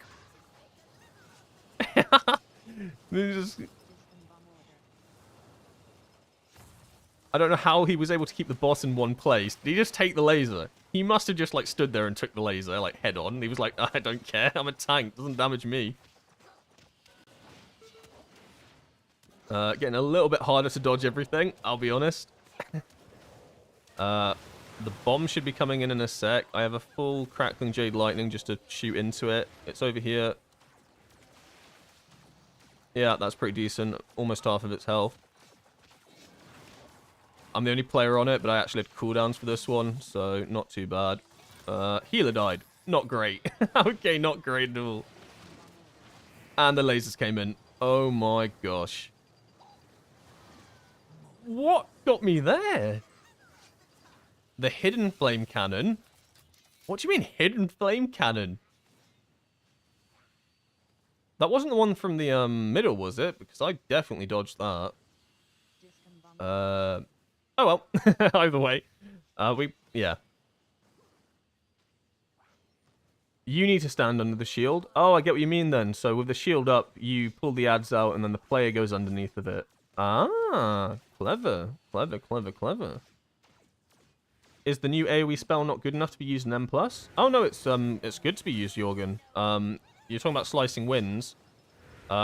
Slicing Winds I use for Conduit the Celestial. I don't really like it with Shadow Pan. I don't think it like works very well. But it's definitely good enough for M+. Like when you go Conduit the Celestial, this thing slaps. It's just the build that you use. I don't really like it for Shadow Pan. I like it for the other hero talent. But then you could argue that the Lightning's also a new build, a new talent, because we had it, but you didn't use it. And that one I like using for this. So yeah, definitely viable. It's just the build you use, basically, is going to determine if you actually run it or not. So there's a lot of different builds at the moment. Which is nice. It's variety. We like variety. Can you still stun the Blossoms? Pretty sure you could back in BFA. What, those things that were shooting at me? I never tested it. I was too busy trying to nuke them down to test it, but if you could in BFA, you probably can here. Which probably makes sense, because those things constantly shoot. They do a lot of damage. It looks like we're going to push on for this dungeon, which I'm fine with. I think we can easily kill the last boss without full DPS. It's not crazy. There's a lot going on, but nah, I think it's doable.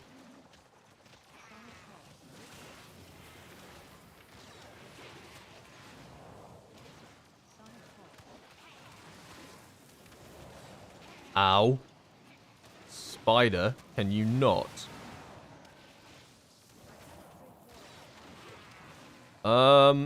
I don't know if these rockets are meant to be dodgeable. I think they just hit everything. They hurt a lot, though. Oh, Lord. Yeah, they're not dodgeable. I think it's just, like, fixed damage that you take. They look like they're shooting everywhere, but you take damage every time. They're not like... Yeah. Okay, that was avoidable. That was a sonic pulse. Oh, no, it's all going haywire now. I've just come back into the fight on, like, 10% health. Amazing. And the tank is dead.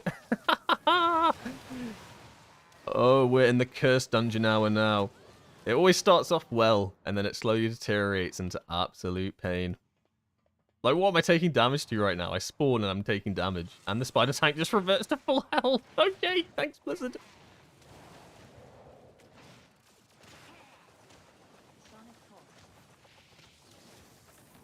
Sonic Pulse.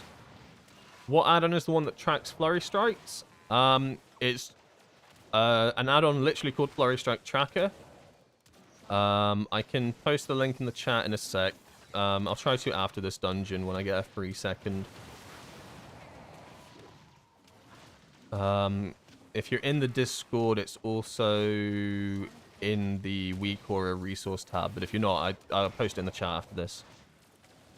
Really useful. But I'd also get this one as well. The Wisdom of the Wall one, where you see like Shadow Mastery dodge right now.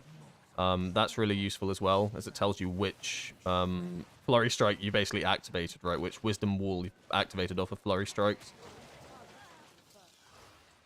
They kind of work together. That's why they're next to each other. They synergize well, because they both kind of track the same interaction, your Flurry Strikes and Wisdom. But they're two separate Weak Horrors.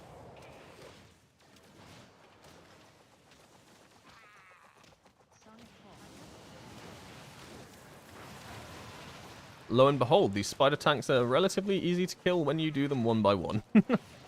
Although that's definitely not how you should be doing them. You need to pull them both. You'll lose so much time otherwise. I think we just suffered there because we're down on a DPS. Especially an enhancement of all DPS, right? Like, one DPS you don't want to be losing is the enhancement shaman.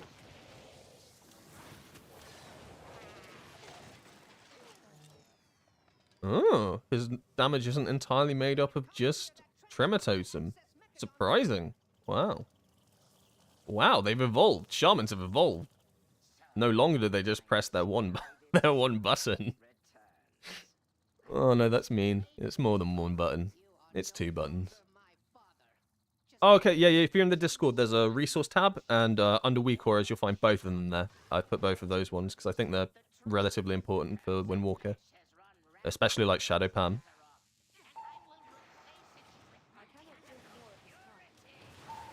So this pathway up here, these guys put the shields down, right? So we'll try this forbidden tech I've been taught. You stand under the shields. What about if I'm in a massive electric circle? Is it okay to stand in them then? That doesn't... Okay, the tank got one shot. Oh, it's actually the cursed dungeon hour. Oh no. I'm surprised no one's left once the shaman left, to be honest. I'm persevering because I'm just having fun. I'm just here for a good time.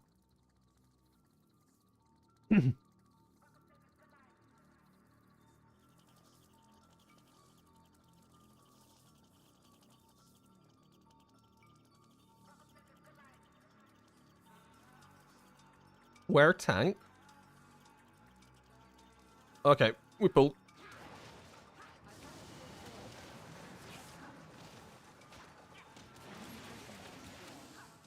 I am greedy, so I stand in this.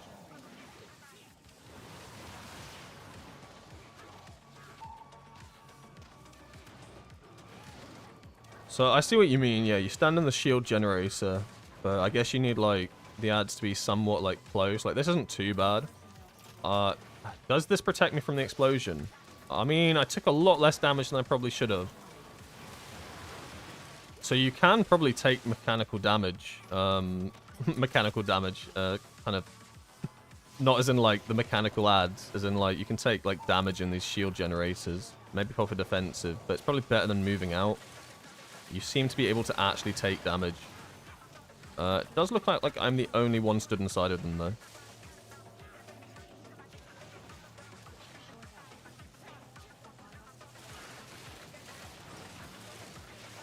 Oh yeah, damage is a lot rougher outside of these. I'm just gonna play bird's eye view and just stand under these shield generators. Panic, the shield generators are down.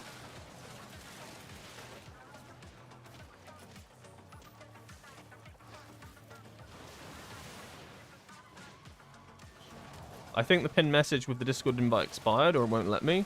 Oh really? Oh, that's annoying. I will sort that out as soon as I can. I took it from today. It should be okay, but obviously not. I usually like, I just go to the Discord and press invite, and it's like usually says, oh, this will work for 7 days. I'll resend it in a sec.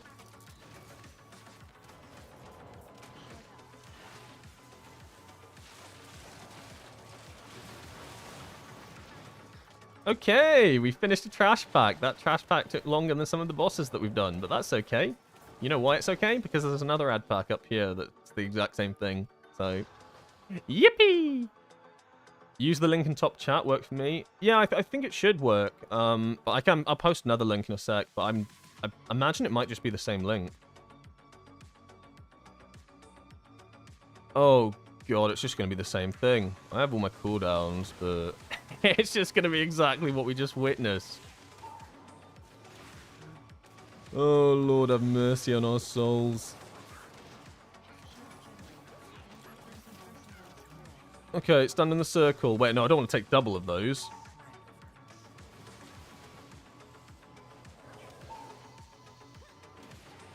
Wait, where are they running? Please don't pull those defenders. Like, we can barely take on these guys as it is. Oh.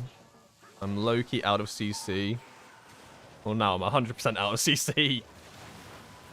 I can't get them. I need my ring to get them out of these shield generators as well.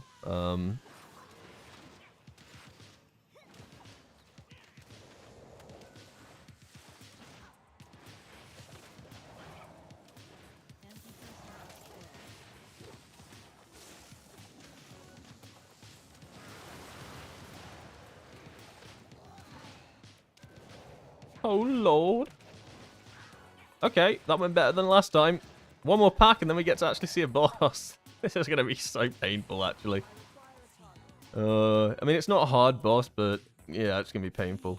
And it's like a two-phaser. I remember when I first did this, because I didn't remember it from BFA. So when I first did this on the PTR, I was like really hyped how fast we killed the boss. And then it went to phase 2, and I was a lot less hyped. A lot less hyped.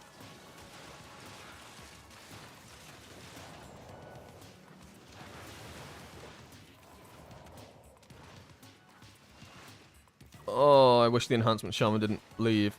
Like he was doing a lot of damage. This is it feels painful. Like the warlock is doing damage, but I feel like it's depends on the packs. So like this, for instance, this is all me. I'm having to work my way through this entire pack. It's a little painful.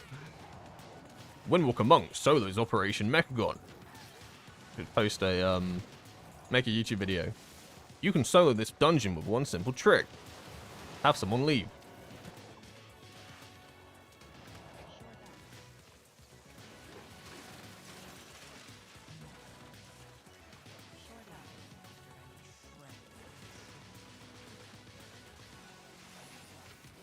I think what you might want to do as well is we killed the ad that spawns the shield defense, right? What you probably want to do is you probably want to focus the defense spots down first, keep that ad alive, and then like utilize the shields then. Probably seems like the way you'd actually play these packs is try to keep that one alive so you can kind of milk the shields. Theory crafting. We theory craft here with Windwalker POV.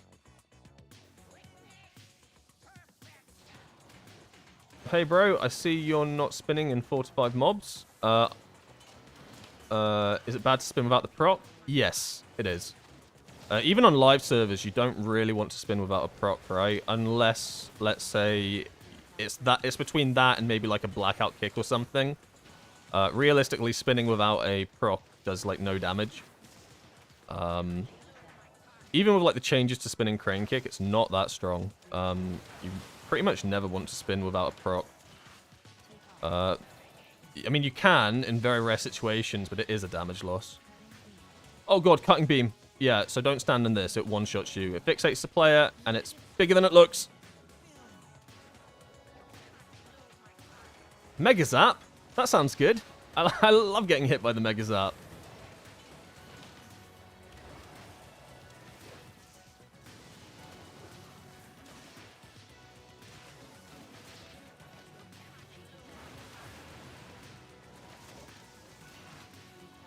Oh, that's right, man. I got you. Yeah, I mean, it's just a thing with the, like, it's just to do with the scaling of the damage, right? Okay, don't talk when boss mechanic comes out. Stupid Windwalker. It's basically just to do with the damage scaling of it. Like, even on live, right? Even with like 5 stacks, it does like a set amount of damage. But like the Chi-Ji just is all the damage for spinning crane kick. Like, the reason it's low prio as well is like things like Rising Sun Kick are really good for like reducing the cooldown of Fist of Fury, for instance. Blackout Kick can be really useful with current builds and gaining more chi, so you're like helping yourself with energy reduction. Like its actual spinning crane kick damage, like with no buff, is I'm dead. Okay, I'm not dead. Okay, like spinning crane kick damage, like on its own, just does nothing.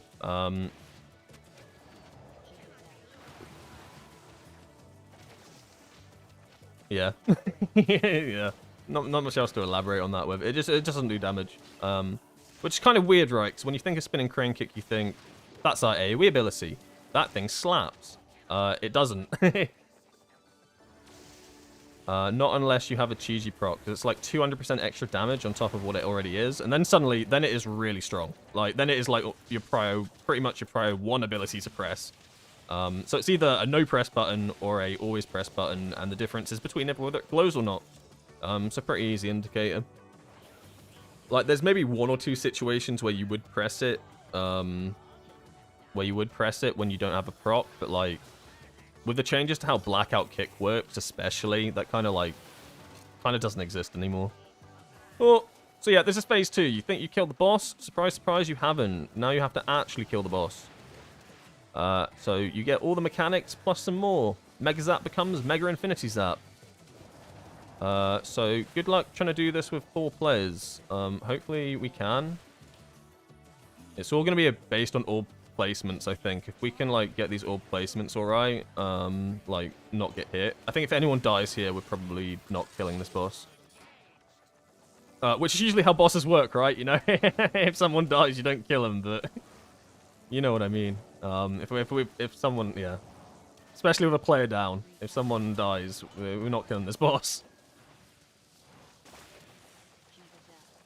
Don't send that towards us. Oh Lord, keep that still.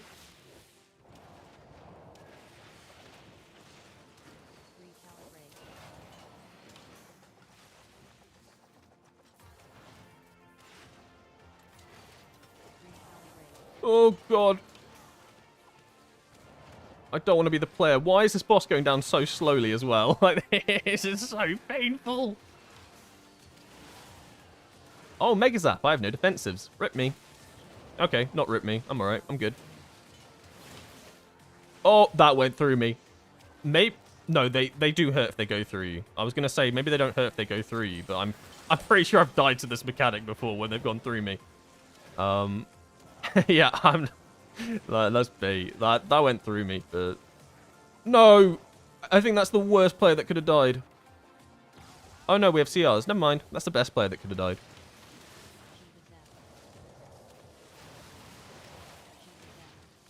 I believe in my team. This group can do anything. Okay, healer down again. That's not great. Do we have another CR? We've had 1 CR. Can we get 2 CR? We can. We have 2 CRs, but if the tank dies, it's over. Healer, please. Please, please, please. I want to kill this. If we wipe on this, I'm not pulling it again. Because I want to get 1 more dungeon in before I have to head off stream. I want to get a Mechagon in. And we're already running a bit out of time. So I will have to leave this group. Which kind of sucks. So I think we can kill this. Oh Lord, we can kill this. Oh my God, they're all coming to this corner.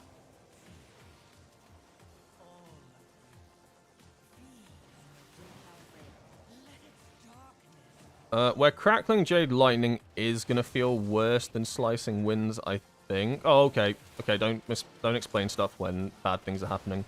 It's like on single target boss fights, right? Although, like, it does more damage, I think you'll get more value out of Slicing Winds.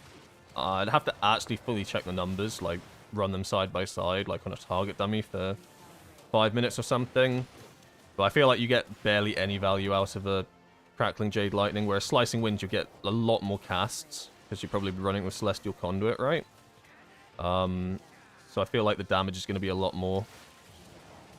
Oh, this is so bad. No, this is actually, it's getting cooked now.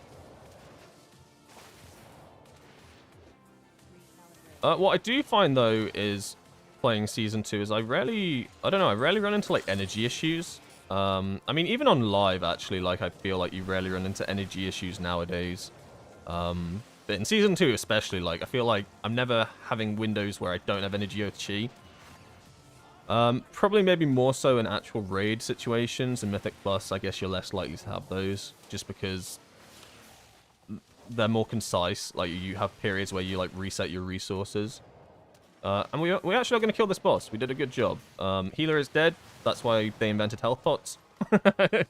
But we should down this boss. So that's a 4-man King Mechagon. Don't try this at home. It's not fun. And he's actually got some health, so it's not over till you finish him off. There's a lot going... Yeah, there is a lot going on. Especially if you haven't done this boss before. I've done him, like, twice, so I kind of have an idea of what to do. But there is a lot going on. Especially with these orbs. Like, if you're a caster, I think you're going to suffer a lot more with these orbs.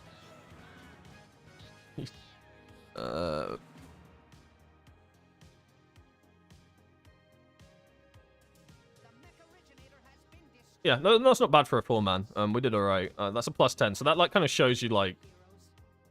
We didn't time it, obviously. That's probably because of 39 deaths, but...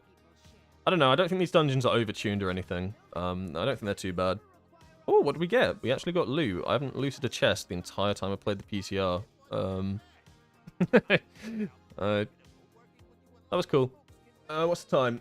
Alright, so it's 6:20. I'm going to get one Operation Floodgate in. If I don't have a group formed by past, I will have to call it, I think. But I should be able to get a group real quick. Just because I do have to, like, pretty much be gone for 7. Like, 7's already pushing it. Oh, real life commitments on a Saturday? Ew. Right, leave that group. Instantly queue up.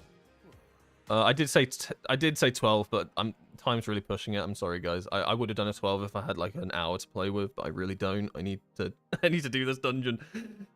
I need to speedrun. We're going speedrun strats. Oh, got some comments. What's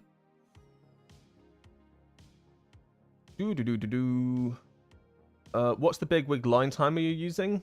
So that is basically... So I imagine you'll have either DBM or big wigs, which are your timers, right? And then there's a weak aura called...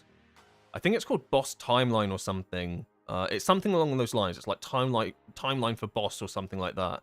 And it's just a weak aura that converts either your DBM or big wig timers into this nice line format. You can change the size of it, whatever. And it works. It tends to work with all dungeons. And it also works with all raid bosses and stuff. And it's really useful. Like, I always find with big wig timers, like, they're tiny little, like, rectangles, and they're hard to read. Like, I always struggled with timers and stuff, especially, like, when learning WoW. So having this, like, massive timeline with an icon as well, you can, like, size it up. It makes it so much clearer. You can... I don't know if I put that in the Discord. It's definitely explained in my weak aura video, which is chaptered. Shameless plug. But it is. It is. I can try link that, though. I will have to... I basically have to go find the video, but I can link that for you if you want. What do I think about Lightning versus Plunderstorm ability? That's alright, Tolga. I think that they're good depending on the builds. It's all build dependent. What do I mean by that? I think, like, the Plunderstorm ability, so Slicing Winds, I think works better with Conduit the Celestials, just because it like, this entire right-hand side, like, kind of synergizes really well, whereas Lightning, I think, synergizes really well with Shadowpan. I don't think... Like, it feels bad to play Lightning build with Conduit. I feel like it just doesn't... Like, the synergy's not there. Like, it feels really awkward. You're losing a lot of other, like, slight beneficial talents in favor of Strike of the Windlord and stuff like that. And then the other side of that is Slicing Winds. I don't know if it really works with Shadowpan. It feels kind of awkward. You're getting no, like, synergy that you would with Conduit the Celestials by going Strike of the Windlord. Once again, you're ending up having to lose a fair bit of talents that would be better off with Shadowpan.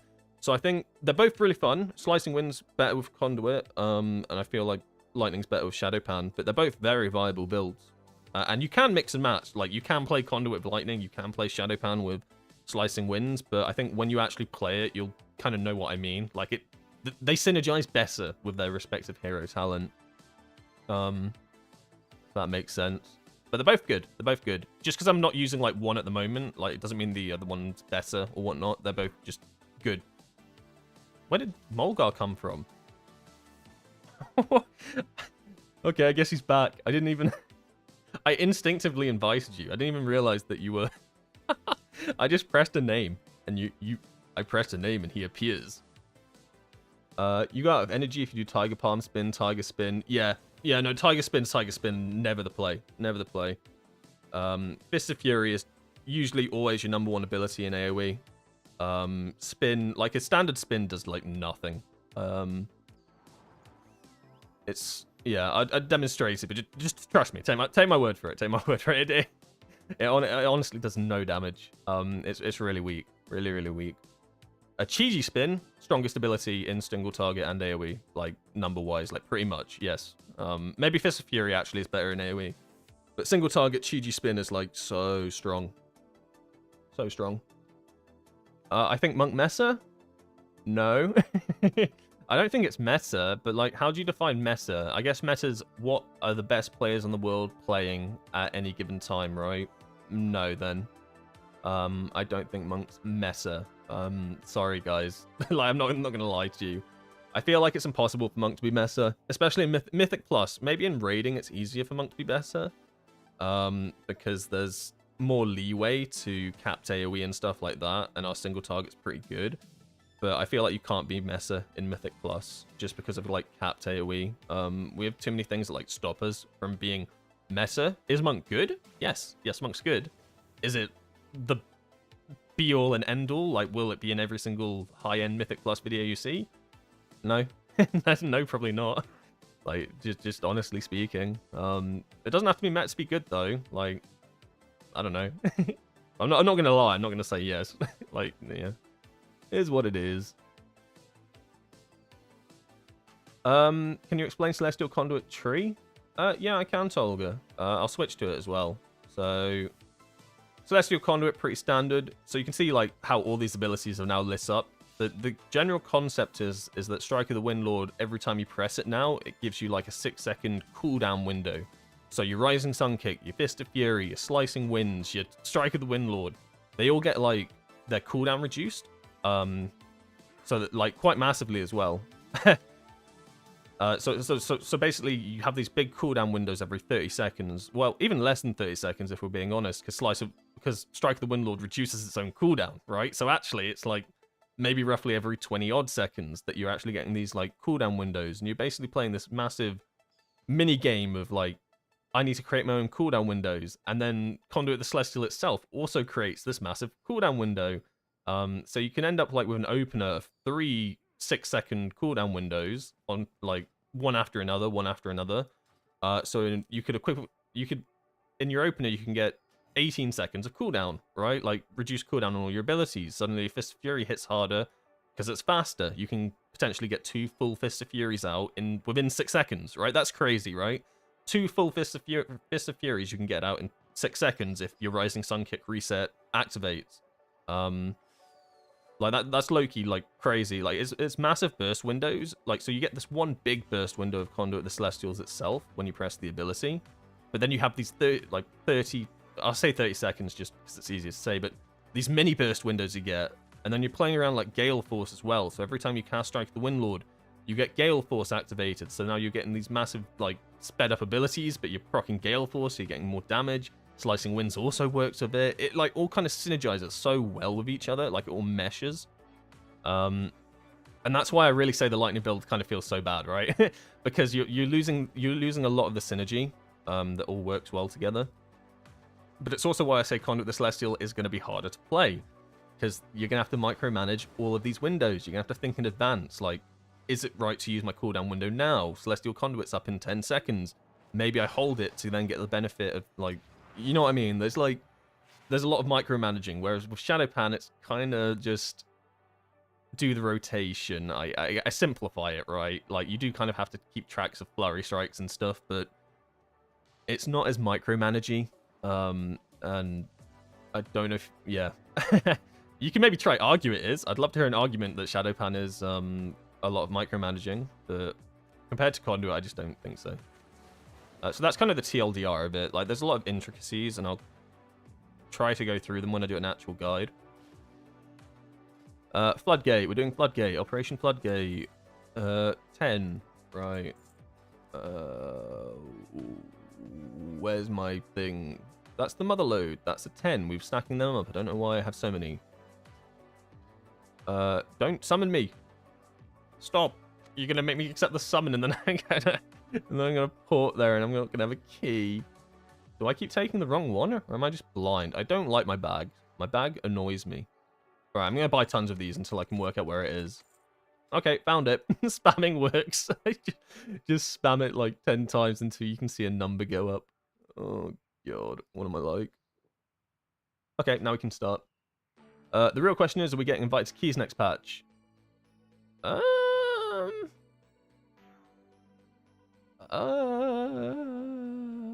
you want me to answer that? Like, I don't know. I don't know. Probably not. Like, that's harsh reality of it, right? But maybe, like, you might get invited, but I think at the highest level you won't, just because, like, I keep saying it, but you're so limited by what we can do in big pools and stuff.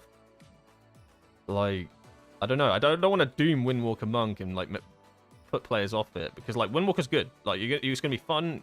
Like, I keep saying fun. Like, fun's one thing, right? Fun doesn't always mean good. Good doesn't always mean fun, but, like, it is good. You have these builds and you do a lot of damage, but I think there'll be at least enough DPS classes that are better, right? And the moment you have better classes, you drop down to you don't get invited because they're waiting on the Enhancement Shaman to queue up. They're waiting on the DK to queue up. You only need like 3 DPS to be better than you to not be better, right? I don't know. I'm gonna cop out and say it's too early to tell. There you are. I don't want to answer that right now. Because I don't want to be real. I like living in my PTR fantasy world. I think the issue with Windwalkers is even if we are good, people are like so like I've seen Windwalker enough like in so many iterations to be like, ew, don't invite that to group. That like it would take like a few weeks at minimum for them to be like, oh, Windwalker's actually quite good, right? I don't know. Form your own group. Smiley face. Will you be able to complete plus 12s and up though? Yes. Yeah. I don't think you'll suffer in them. I don't think it's like that. I just think that meta brain is a real thing. And Windwalker suffers a hell of a lot.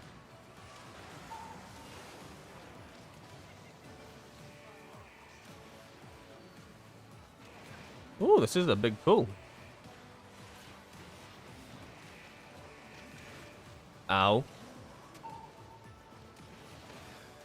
Ooh, I'm about to make a name for myself. Ow. Ow, stop. What is hurting me? It's Whirl Up. I hate Whirl Up. Whirl Up's really awkward as well, because it's not like... That guy just Buster shot me. Whirl Up, basically these little bots spin around. It's probably one of the hardest things to tell that's going on. Like, it's easy to tell if the guy's shooting out a flamethrower, right? It's kind of easy to tell if the... am I going to pull here? I'm going to pull here. Get in the corner, get in the corner. I pulled. RIP group. I'm sorry. Like, this Whirl Up is so awkward as melee, right? What am I meant to do? If no one has CC, I can't get inside of that. Yep, it's Cursed Dungeon Hour, everybody. Welcome to Cursed Dungeon Hour. Like, if people don't hard CC those ads, like, if I don't have leg sweep up, I can't even get inside this group of ads right now. Because they're all spinning and they'll just one-shot you. They, like, stack up. It's insane.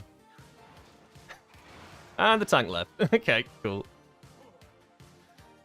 Would it be bad to send him a message with some bad words in it? Probably. Yeah, we don't do that around here. Oh, I'm pushing it tight now. My girlfriend's gonna tell me off. I know it. All right, I'll give it 3 minutes to find a tank. If not, I'm sorry. I will have to end it. I'm sorry, guys. Oh, I'm having fun as well. But real life comes first, always. Touch grass. That's monastery teaching. That's the first thing they teach you in the monastery. Touch grass sometimes. It is okay to go outside. Real life comes first. Do I think slicing winds will be used in PvP at all? You're asking the wrong person. I'm really not PvP, like... I'm not really, like, PvP oriented. Like, in my mind, I thought Celestial Conduit would be good for PvP, right? Until someone told me that it sucks because you just CC the monk. And then I go, oh yes, you just CC the monk and all the damage is gone. You are right.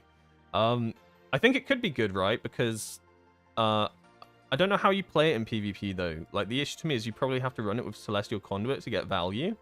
Like, I don't think they can interrupt it if you one-tap it and it does big AoE damage. You can also use it, like, to escape. But it's all speculation on my end, because I don't play PvP. I don't know what's good or not. I don't know, you might get more value out of lightning. You might get value out of doing neither, to be honest. Yeah, it's hard. I'm just the wrong person to ask about PvP questions. I apologize. I just don't know enough about Windwalker PvP. Other than that, I think they're good, right? I've heard they're alright. Yeah. Can you try Celestial for this key? Yes, I would try Celestial for this key. If we don't find a tank, though, I will have to call it. But if you go back in the stream, I did Celestial Conduit for the whole of the Mechagon. So if you want to watch the Celestial Conduit play from today, the Mechagon dungeon has me running it. The exact same build, and it went pretty well at times, to be honest. Like, it was a relatively clean dungeon until the end. Just skip the end bit. Don't watch the bit with the mines. You don't need to see that. That bit, blur out from your memory. Get that out of here. Delete the clip. Yeah. I found a tank. I'm gonna risk getting screamed at. It's okay. I do it. I do it. I do it for you. I do it for me as well. I enjoy this game. Tell me I keep the +10. We keep the +10, right? I probably had to reset the dungeon, didn't I? I didn't reset it. He's gonna see my shame. It is gonna be the old key, isn't it? It is. Yikes. Okay, let me reset this dungeon. Oh, this feels like resale. I'm getting resale flashbacks. Not that I wipe keys and resale, guys. I'm just... For some reason, I'm getting resale flashbacks. Not because I have to, like, leave my dungeons and reset the instances. It just... I don't know. I'm just getting deja vu right now. Okay, I don't understand what he's saying. Thanks. Thank you for the wax. What? What was that? I don't even know if that's Chinese or... I don't want to mis-language it. I can't tell. It looks Chinese, I guess. I don't really know what... I don't really know what Chinese or Japanese characters look like. Either way, I can't... I don't know what my tank's saying. He sent a link that said, thank you for the wax. I don't know what that means. I don't know what that means.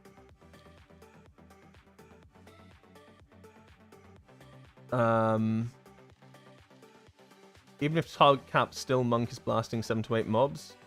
Kind of, Tolga, but not really, right? Like, to a degree, yes, you never stop dealing damage, right? Like, the target cap doesn't mean 0 damage after 5, but if you put a DK and a monk and they're all 7 and 8 targets, the monk doesn't stand a chance.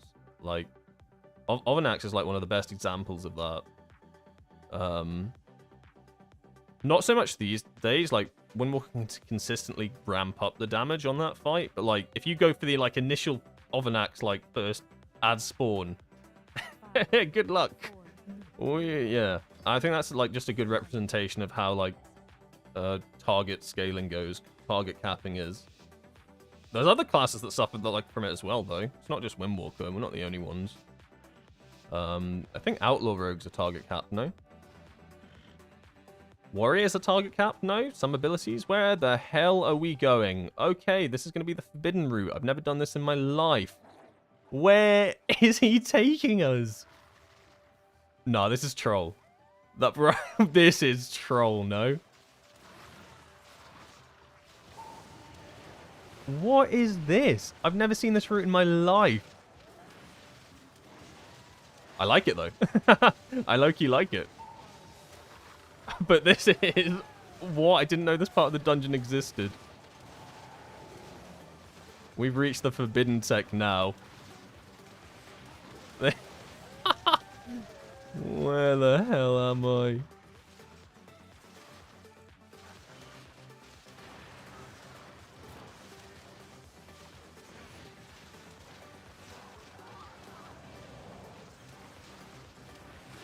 I'm not too sure on if this is good, though, because the whole point of this dungeon is you need to go around blowing up boxes, and there are ad packs in front of all the boxes, right? So, coming up to the top of this hill doesn't make any sense to me.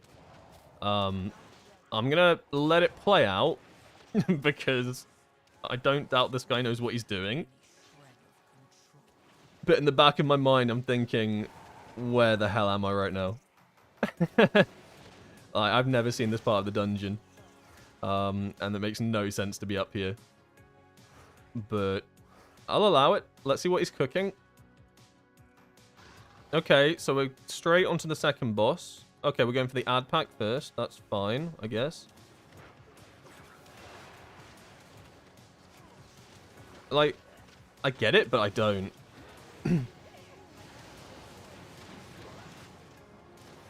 Because we still got to kill all the ads in front of the boxes. Like, I don't really know what you skip here. Unless it's like some percentage skip for later. That could work. I might get it then.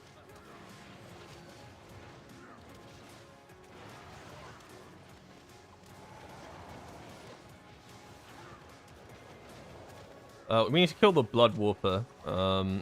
Like, that's why I'm not really AoEing, like, standing on the pile. Because this guy keeps casting out warped blood. And eventually this will become way too much for the healer to deal with. Like, 2 casts already is too many. I've run out of defenses now. So I imagine everybody else has no defenses for this. It's gonna hurt. I'm surprised if I don't die. Yeah, I got lucky. Those guys need to die. I think we probably should have stacked... You probably stacked them on top of that ad. We didn't wipe, though. So, can't complain there, but... getting 3 casts out is not the play for those guys. Like, one cast always will go off, but you don't even want 2. Okay, boss time. Okay, boss time.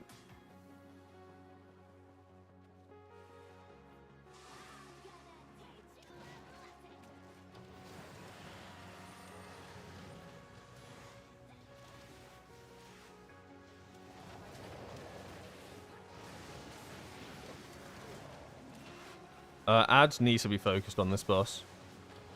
They've nerfed this like multiple times, I think. I might be wrong actually. They might have just nerfed this once, but they made it so the ads cast channel is longer, which is a good thing. Because once they start casting, like you just start wiping, right? Ads just need to get one shot here. It's not always so bad on the first set of ads because everybody has cooldowns. You just kind of hit them all and you're fine. But once you start getting further into the fight and you start running out of cooldowns, these ads staying up is really bad. Like, they've already stayed up for a bit longer than I would have liked them to at this point, I'll be honest. Yeah, okay. That went bad. The tank just said no. I don't know what that means. What does that mean? He just said no. What does that mean? Oh no. We're gonna try again, Mr. Tank? Hey. I'm doing more single target damage on M+ AoE build than the single target build on Shadowpan on LOL on PTR. I'm doing more single target damage on Mythic Plus AoE build than the single target build on Shadowpan. I'm trying to work out what that means. My brain is being so slow right now. You're saying the Mythic Plus build does more single target than the single target build? Eventually.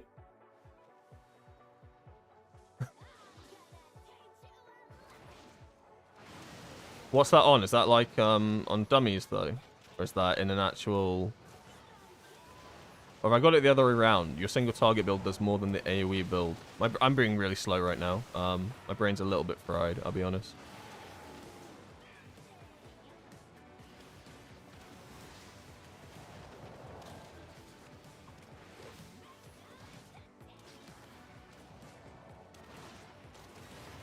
I don't know, potentially, but I don't know. The only reason I'm gonna say that it probably doesn't work out like that in actual practice is because the single target build that I linked is one that they've actually run The Sims for. So there will be some reason why that build is actually better. Maybe in like a longer fight period. One thing I find... Okay, we're just getting wiped. The one thing I find with Crackling Jade Lightning is that it kind of ramps. I don't know if I can... if that's a good description of what it does, but like... I feel like every time you get your like 20 stack of Crackling Jade Lightning off, your damage like just increases overall on target dummies, which is pretty good. It means that like it's not like... It's like... It builds like cumulatively, cumulative... You know what I mean.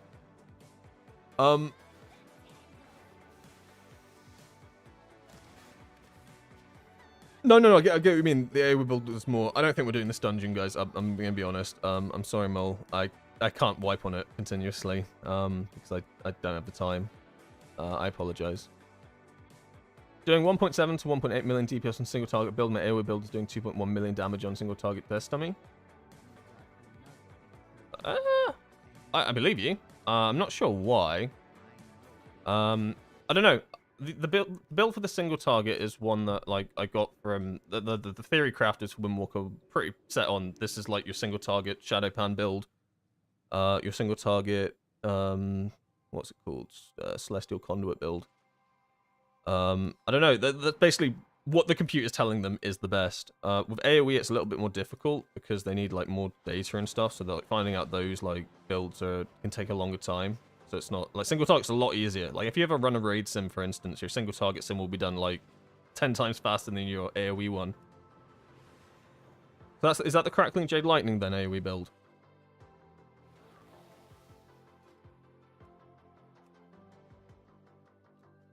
I have a couple minutes. I'll test it. I have a couple seconds.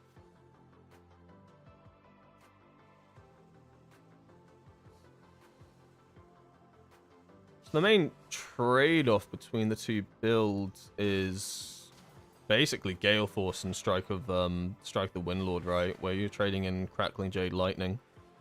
Alright. We'll do a cheeky little test. I like cheeky little tests. Alright, we'll do 2 minutes. 2 minutes? Yeah, we'll do 2 minutes of the AoE build and single target, and then compare it to the single target build. Oh boy. No touch of death. Touch of death cheating. Legal move. Legal gamer move.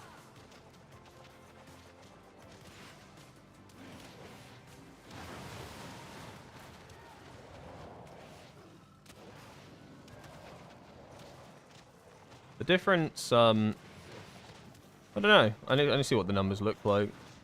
And then it'll be easiest to look at when I actually can see like damage breakdowns.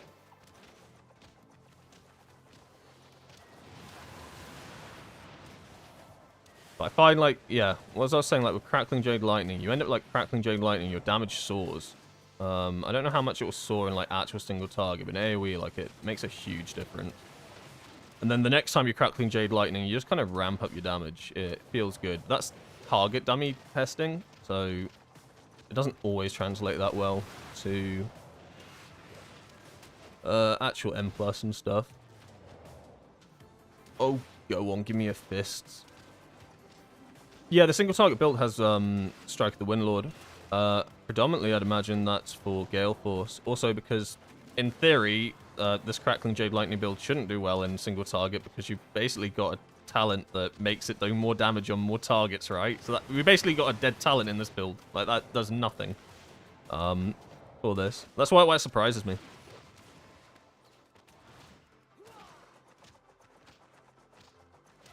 Do you think Monk will be S tier?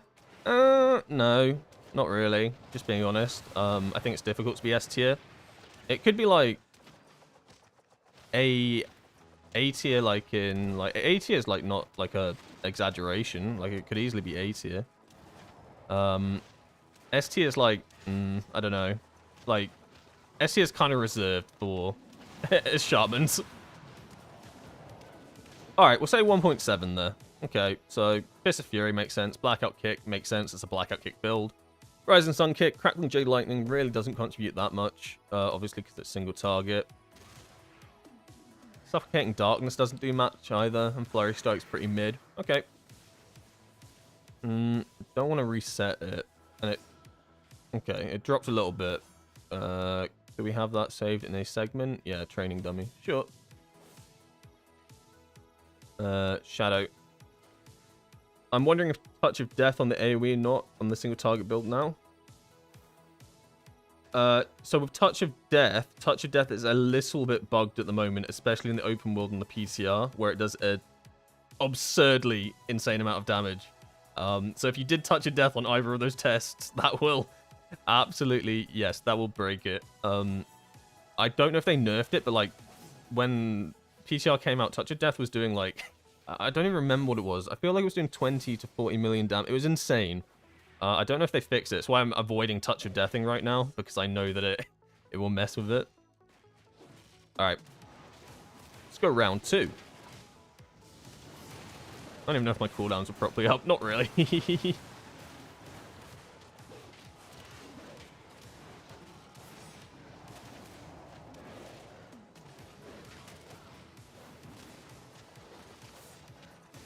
I'm wondering if... I know you said I read that one. But since Mythweather is... Oh, I'm trying to read whilst the target dummy. I will get to the comment. I'm trying to side-eye it, but I'm looking at my cooldowns as well. Oh, I don't know, Kilner. I think you might have Touch of Death. I don't know, Kilner. I think you might have Touch of Death.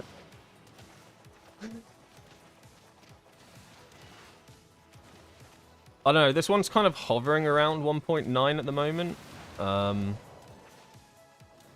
Obviously, we're outside of our, like, in quotation mark, burst window, so it will drop. So they might get relatively close to each other.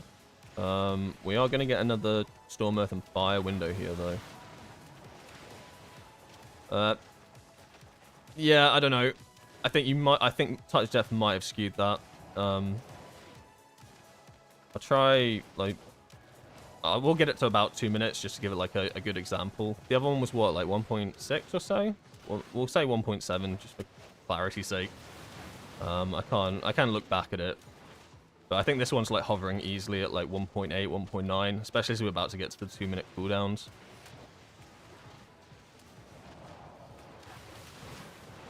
Yeah, 1.8-ish. Yeah. I mean, they're not, like, far off, right?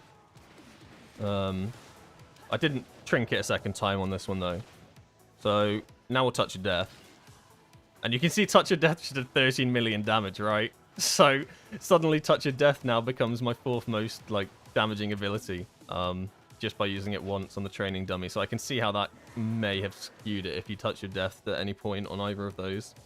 But I'm going to debunk it. I'm going to say the single target build is stronger than the AoE build in single target. We've myth busted it. But good fun, though. That was a nice way to end the stream, rather than wiping repeatedly on Floodgate. So thank you. Thank you for that. But since Mistweaver is kind of top in healing role, do you think Windwalker will be left out if you're pugging? Yeah, that's the issue, isn't it? Like, Windwalker always suffers if any of the 2 other specs are doing well, because a lot of people only want to take 1 monk for the buff. I don't know. I don't really believe in that. I think take player over class. But yeah, that will definitely lead into a lot of guilds or pugs or whatever maybe not taking Windwalkers because Mistweaver's doing well. Brewmaster's probably going to do well as well. And then that's just another reason as well, isn't it? Like, realistically, monk buff isn't that good. Compared to like Demon Hunter buff, for instance, or, I don't know, the Hunter buff that you get on targets. Monk buff is kind of not that good. Depending on raid comp, it's actually kind of fake. Yeah, don't tell anyone, but it's not as good as it might first appear. But yeah, no, that'll definitely play. I mean, at the end of the game, while people want to min-max, no matter what your world ranking is, if you're in a top 1,000 guild, top 2,000, top 10,000, you still are people like min-maxing roles when you don't need to. So yeah, in pugging as well, people will be like, okay, well, we have a monk buff. Why take a Windwalker? So people, yeah, you're playing with people, right? So it's just, at the end of the day, that's just how it will work. But, I don't know. Take the player, not the class, unless you're rank 1, race to world burst. Otherwise, it honestly doesn't matter. I'd rather have a good player on a bad spec than a bad player on a good spec, because you can tell. Like, it makes a difference. That's alright, BVG. I love sharing info. I just, yeah. But yeah, I think, yeah, I do like talking through everything. I don't know, I apologize that well, I mean, I've kind of done 4 hours, actually. I'm gonna get in trouble, so I do need to wrap this one up, because I have extended this, but... thank you for anyone that watched today. I really appreciate it. Thank you to Amond and to Secret Chipmunk. The donations are amazing. Like, you really don't have to. I do this because I enjoy it, but thank you so much. I really appreciate it if you're still watching. Anyone that subbed, anyone that watched, all the lurkers, all the viewers, all of you, every single one of you, thank you so much. And yeah, the next stream should be on a Wednesday. I'm not sure if it's raiding or if it is PTR, but I usually always schedule my uploads in advance on YouTube and on Discord. I put them all, like, at the start of the week. I'll plan it all out, but usually Wednesday, Thursday, Saturday at the moment. But yeah, thank you once again for tuning in. I appreciate it, and hopefully I'll catch you on Wednesday. All right, have a nice evening, guys, and enjoy your Sundays. Bye-bye.